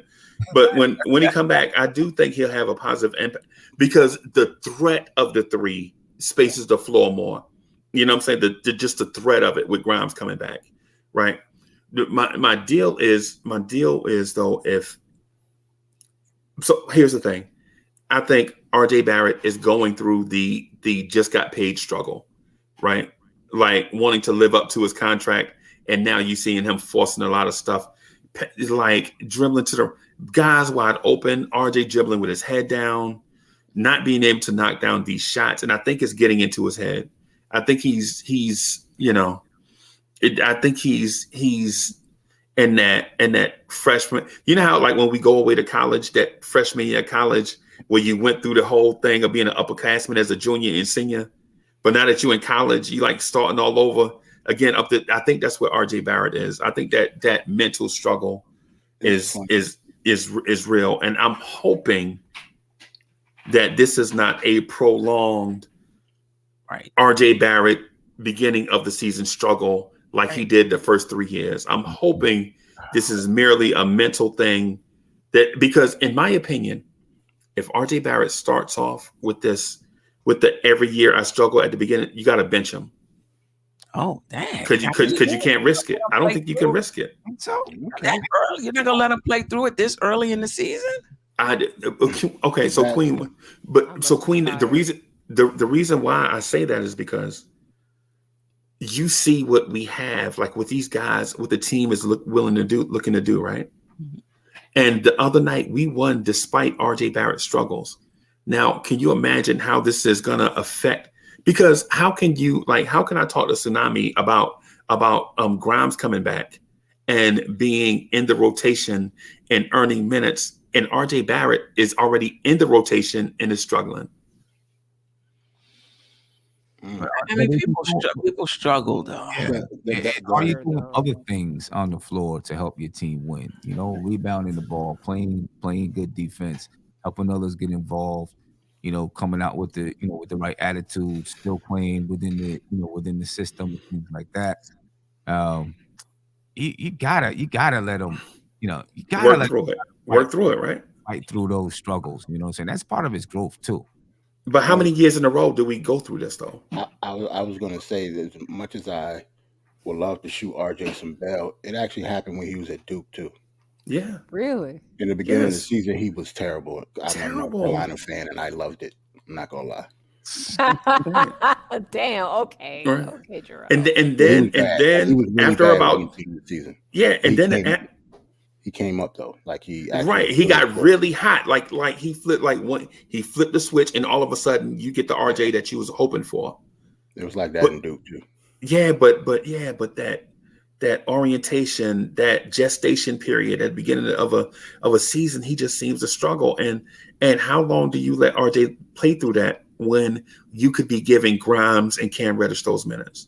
Yeah, but if those guys' best games aren't going to be as good as RJ's struggle games, damn. Yeah. I mean, RJ he didn't play bad. right now. He's averaging 18, right? At least. Yeah. It's a hard 18 though. They look You painful. got to take so many shots though. It's a painful 18, bro. Yeah. He worked for that 18. Yeah. Working for it. Let him start getting some foul calls and get more free throws. I don't think we'll be saying the same thing. Exactly. I know a lot of players get that confidence up and they and get their rhythm back just by getting to the free throw line consistently. He's not getting that right now. Right. Bad thing about that, I think he needs to start finishing before they give him those calls though. Yeah. That's the bad thing. If you don't finish through the contact, they're not going to give you the contact calls. Yeah. I think he needs to rim read better. I think he on that way to the basket, instead of having that head down, looking to get to a certain place, I think he just need to attack with your head up. And if Mitch is open, throw those wraparound passes. Right. Throw those skip passes to the opposite corner for three if it's open. Right. I think RJ probably needs to do more of that, be more of a unselfish driver to the rim. Instead of I'm going to get to the free throw line. I'm going to get to the free throw line. I'm going to get to the free throw line. Because when they don't give you the call, what have you done? But I think we've seen some of that though. I think his willingness to pass is a bit better than it has been in the past. He still has tunnel vision possessions as well. But the pass to Mitch, the interior pass to Mitch off the drive, driving in the lane, passing it out to the 3-point line. I think it's gotten better, but I think there's untapped potential there. With RJ as far as his playmaking is concerned. We shall see. But this is what I'll say, and I said this earlier about RJ getting off the slow starts. I don't think those were slow starts the other years. We didn't know who RJ was. Like now we know who RJ is because he can pretty much play consistently the second half of last year. So now this is a slow start. But the beginning of last year, was that a slow start, or was that RJ still trying to find his game, still trying to find his way in the offense, still trying to find his way with Randle and where he, and where he fits in, So I don't know. Mm-hmm. That's tough. How do you start the year the Knicks went to the playoffs? How did Slow. start that year? Yes. Slow. Yeah. It was slow again, I think. I believe. Like he's always started slow. Yeah. And he finished the year shooting 40% from three. Mm-hmm. But at the same time, in that playoff year, we were not blossoming young players. We had veterans who knew their roles and they played those roles to a T. Now we have blossoming young veterans, 22, 23, 24 years old, whereas one back step could impede their development. You know what I'm saying? And I know that sounds like I'm doing henny penny, like the sky, the Chicken Little, the sky is falling. I don't want to say that. What I'm saying is, and I know development is not linear, but I just want to take advantage of these good vibrations that we're getting. This good sensation that we're feeling right now with these young guys. I just like to continue that and not risk it. You know what I mean? But Freezy, the entire team is young. The average age of the Knicks is 25. Yeah. We got, and Rose is skewing it some. Yes. Yes. We're a young team. Yes. Rose old as hell, you right. Right. But so is Trevor Keels. Trevor Keels is skewing it the other way. Yeah, that's true. Yeah, that's true. The Knicks Knicks are already a young team. I don't think the Knicks have to do anything different than what they're doing right now. It's just letting everybody play to win, let the young guys develop as we're winning. Okay. Yeah. My only worry is when we start playing these other teams that are, obviously better than your Orlandos and your Detroits, is I think the bench will see less minutes. just a bit here, especially if you How compare much it to what less happened in can the we Memphis play? game. How much I'm less? trying to Hey, tell y'all it's gonna be worse. That RJ is my played point. 38 minutes last game. Like, I mean, in a Obi's bad shooting night. 14 minutes. Cam is averaging. Sherwin is talking about Cam is playing 16 minutes a game. Yeah, you playing behind RJ. There's not a lot of minutes unless we saw a little bit of them playing together, taking some of Fournier's minutes. Yeah, He's averaging 16 minutes a game. Considering that Memphis game, he had 28 minutes in there. Who's Yeah, this? that's Cam. Cam. Yeah, that's not gonna be normal, so it'll go down. So it's definitely going to jump around. Cam had 19 minutes against Detroit, but we blew them out, so that made some sense. Mm-hmm. And then 14 minutes against Orlando. I'm telling That you, sounds and more like as a big supporter of Cam, I just think I think him and Obi are gonna see less minutes, but IQ's minutes will stay the same. They probably will. That's what my eyes tell me. That's That's his man's. That's That's his man's. Yes. Man, IQ's gonna play. Hartenstein, Hartenstein's minutes could go up. So stay the same or go up. Yeah, might go up. I don't know. No. It'll be interesting how foul trouble. I makes an actually hope impact. they go up because I like Mitch being fresh. To be honest, like he already has been in foul trouble. Like I like Mitch being fresh and being free to roam around and actually play hard as he wants to play. Instead of trying to get 30 minutes a game, I'd rather have Mitch go like 25 and under and just and go like hard. Right, you want him like to go on hard. fire for 25 minutes. We got hard. Yeah. All right. Anything else before we get out of here? Anything else about the first 3 games of the season or the upcoming games? Who's the next game? Charlotte Wednesday. Yes, sir. Milwaukee Friday. Cleveland Sunday. LaMelo has been ruled out completely, so he's not playing tomorrow. We're gonna see Dennis Smith Jr., y'all. We got predictions until the next show. Was that 3 games until the next show? Yeah, we can do that. You're stealing my thunder. That's what I was gonna do tomorrow on my video. Oh man, my bad. I'm sorry. It is tomorrow, so this counts. Yeah. All right, let me do a quick look before I say my answers because you're talking about scores too. Let me see something. Talk about scores too, or you just want? Nah. I guess not scores because that's what we did last time. So my bad. It was just 1 game. Now we're doing 3. Yeah, 3 games. Yeah. Maybe the score the next game against Charlotte. Charlotte scored how many points the last game without like 3 of their big people? Like they can score. So and Charlotte's and they're shooting 49% from 3 right now. Boy. Where is that? Is it in the Garden or is it in Charlotte? In the Garden. Yeah. So that might skew down a little bit, but they might have the Garden fever and catch fire. Like what else from 3? That's crazy. But the Denver Nuggets are shooting 50% right now. I would 3-point, and they still 3-point defense is pretty good though. Who we played? Detroit. Yeah. I'm not counting that either. I just figured out. I just thought about who we played. We played Detroit and then played Orlando. Yeah, and Memphis. Nah.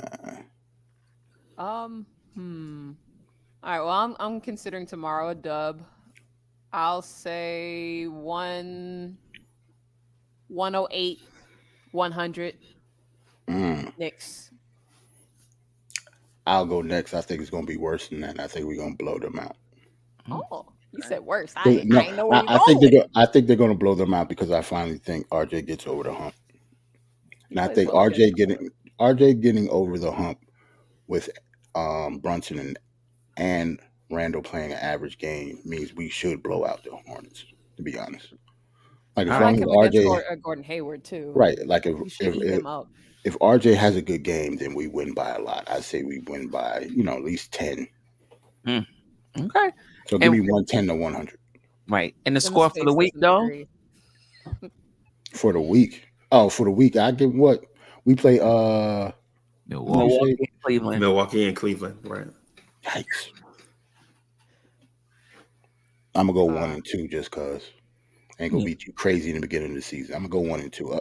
We beat the Hornets and then lose the next 2 games, just because maybe we feeling ourselves. You know. I think we split. We'll beat Milwaukee. Okay. So you got us 2-1. Yeah. But y'all know I'm an optimist, so Of course. I actually think get Milwaukee the first one too. Okay. We got Sybil, but look, she's psyched. We always seem to beat Milwaukee. That's why. Yeah, we seem to. That is true. Is Chris Middleton back? Because I didn't think he was last time I looked. No. That's another reason. He's not back. Yeah. And Garland is out for Cleveland unless he's back by that game Sunday. He might be. Yeah, that eye injury must have been something else. Yeah. I'm thinking we're gonna win all 3 of these games. Okay. Right. Like that. And the reason, I like that. and here's the reason why. Just real quick, just not the. I think we beat Charlotte because teams that live by the 3, they die by the 3, right? So, and when I say that about Charlotte, I'm not saying that we're going to catch fire and become the '98 Kentucky Wildcats. What I'm saying is that if we shut down their 3-point game, they'll struggle in other areas to score, and long 3-point misses lead to long rebounds where our team can get out and run the break transition. Yeah. Right. And how we beat the Bucks is that we're a carbon copy. We're like the little brother of the Milwaukee Bucks in what they want to do. They have an elite power forward with a lot of role players around them and decent level play at the point guard position.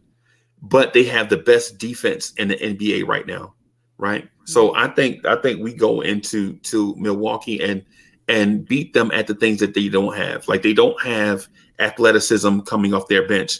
And I think that's what we have in spades and Rose, Cam, Obi, and Hartenstein. And I think while their starters will be better than our starters, I think our bench will be better than their bench. And Milwaukee is a low-scoring team that's probably going to try to hold the Knicks to around 95.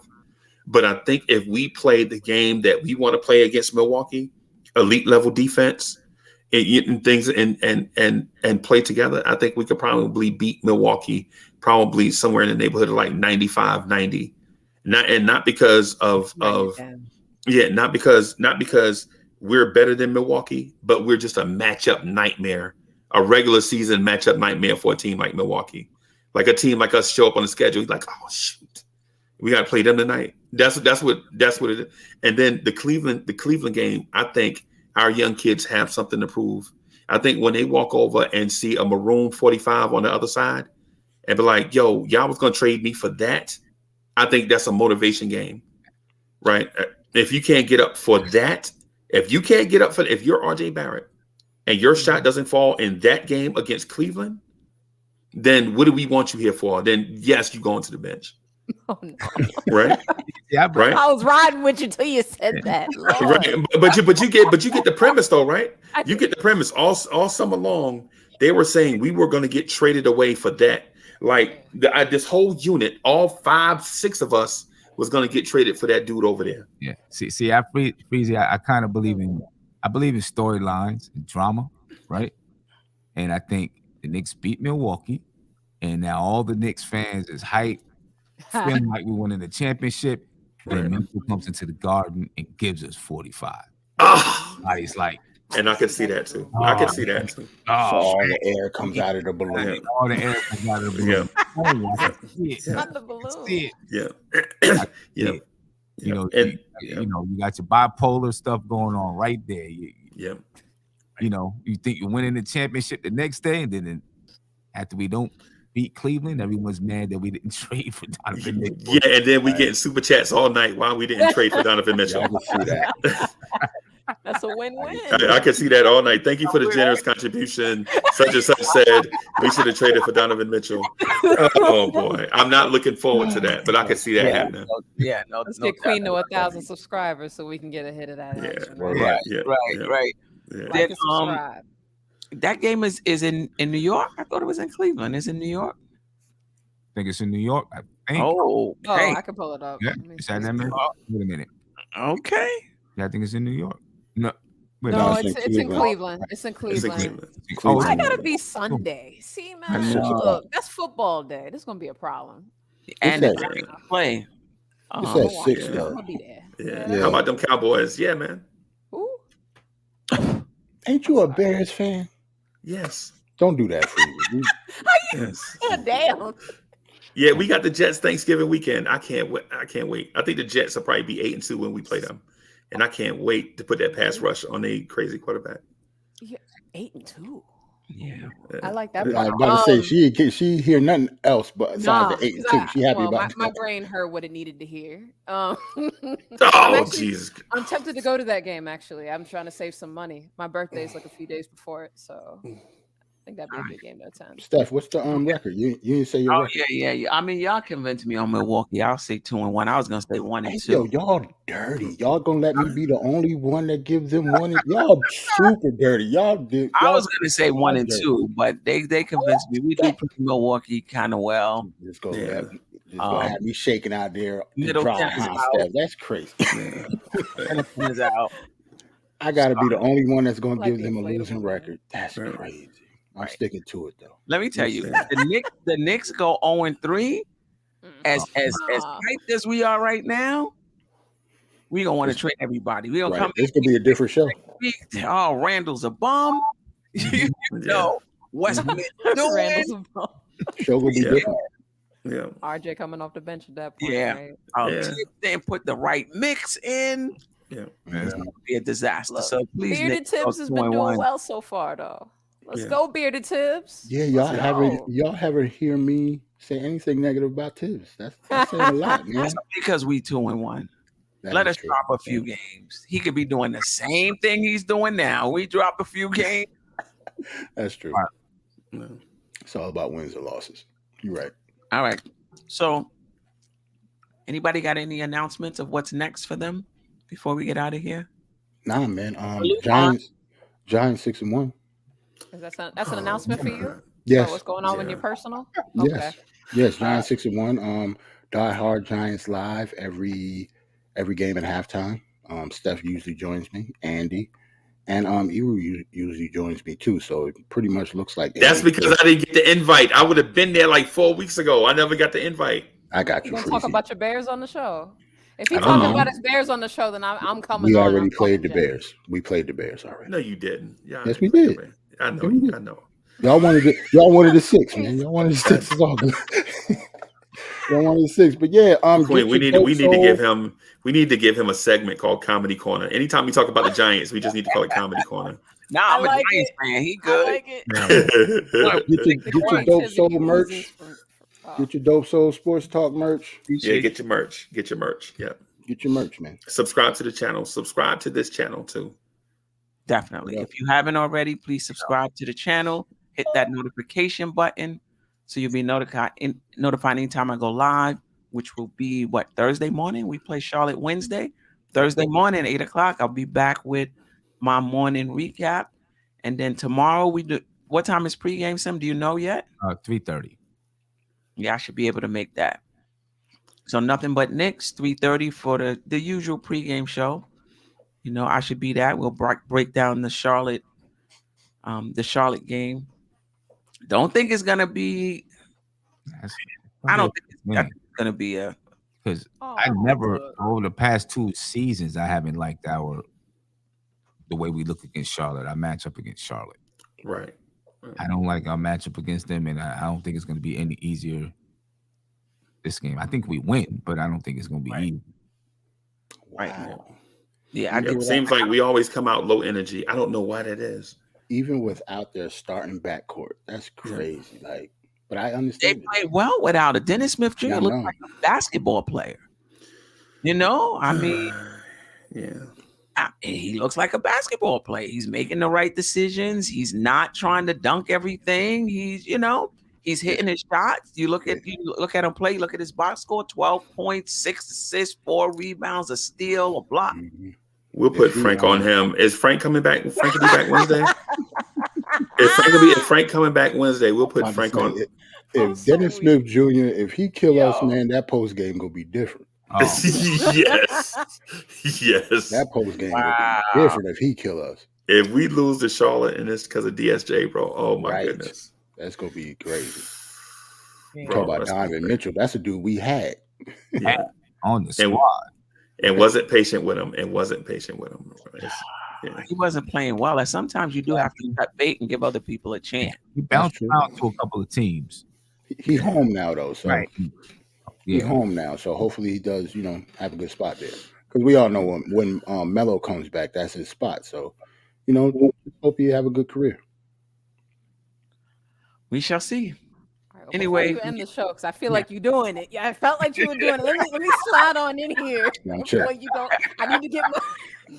Oh, that's right. Yeah, she didn't get them Let me jets do my little yet. plug. No, well, Yeah. I have a channel for those of you who don't know. It's called Tsunami Speaks. I do a game preview every week, and I do a post game every week as well. And then I'm gonna be doing like weekly Knicks content for the New York Jets. Okay. Oh God. It wasn't clear. You didn't say it wasn't clear. You're right. Stop me and ask me about that team that wears green and white. Ask me about them. Sometimes we wear black. We're wearing black this Sunday. As when we take out let me stop. I'm not gonna go so far here. But I'm excited for the season. And to the cat that was in the chat saying to be depressed because we lost AVT and Brees, we picked up another running back. Next man up. Let's go. Okay, let's go. This is the NFL. Think James Robinson gonna save you. I think he'll be the north to south runner that we need at the goal line. Too easy to trigger. I was just chill. Like I'm not shooting for real. Stop it. Yo, the Jets are funny because a dude said can't wait, and then they had the number 1 pick every year after that. That's hilarious. Now that's a lie on a lie. Don't make me come to your Bears. Like, dude said can't wait, and then they earned the number 1 pick every year after that. Bro. Bar Scott for making y'all relevant. I'm not shooting. I'm chilling. Like, what was your record last year? Amen. Okay. Anyway, so that said, if you want to get some Jets content and a little bit of Knicks content here and there, weekly, subscribe to my channel. I got something for you. There you go. And before we get off, just salute to everybody in the chat, man. I ain't say that. I usually do say that. I forgot. Definitely salute to the chat. For rocking with us. I would read out the names, but I'm getting a little sleepy right now. There's a whole bunch of y'all in this afternoon. I appreciate you all, and I will see you next. You tune in, that means you're feeling the vibe. The bell rung, you already been subscribed. Right now, the queen, she on live. Please pull over the whip, no phoning when you drive. Dope Soul sporting with the talk. First lady from New York, Brooklyn. All my people, you rocking with the chat. Hit that. The like button would tell me where you at. Step from the MBK. Born and raised up MBK. Hey, real lady, where she holding it down. No matter how you feel, she gon' greet you with a smile. Sister, you one of a kind. Yes. Sister, it's time you That's turn. Dope Soul. Where you at? Dope Soul.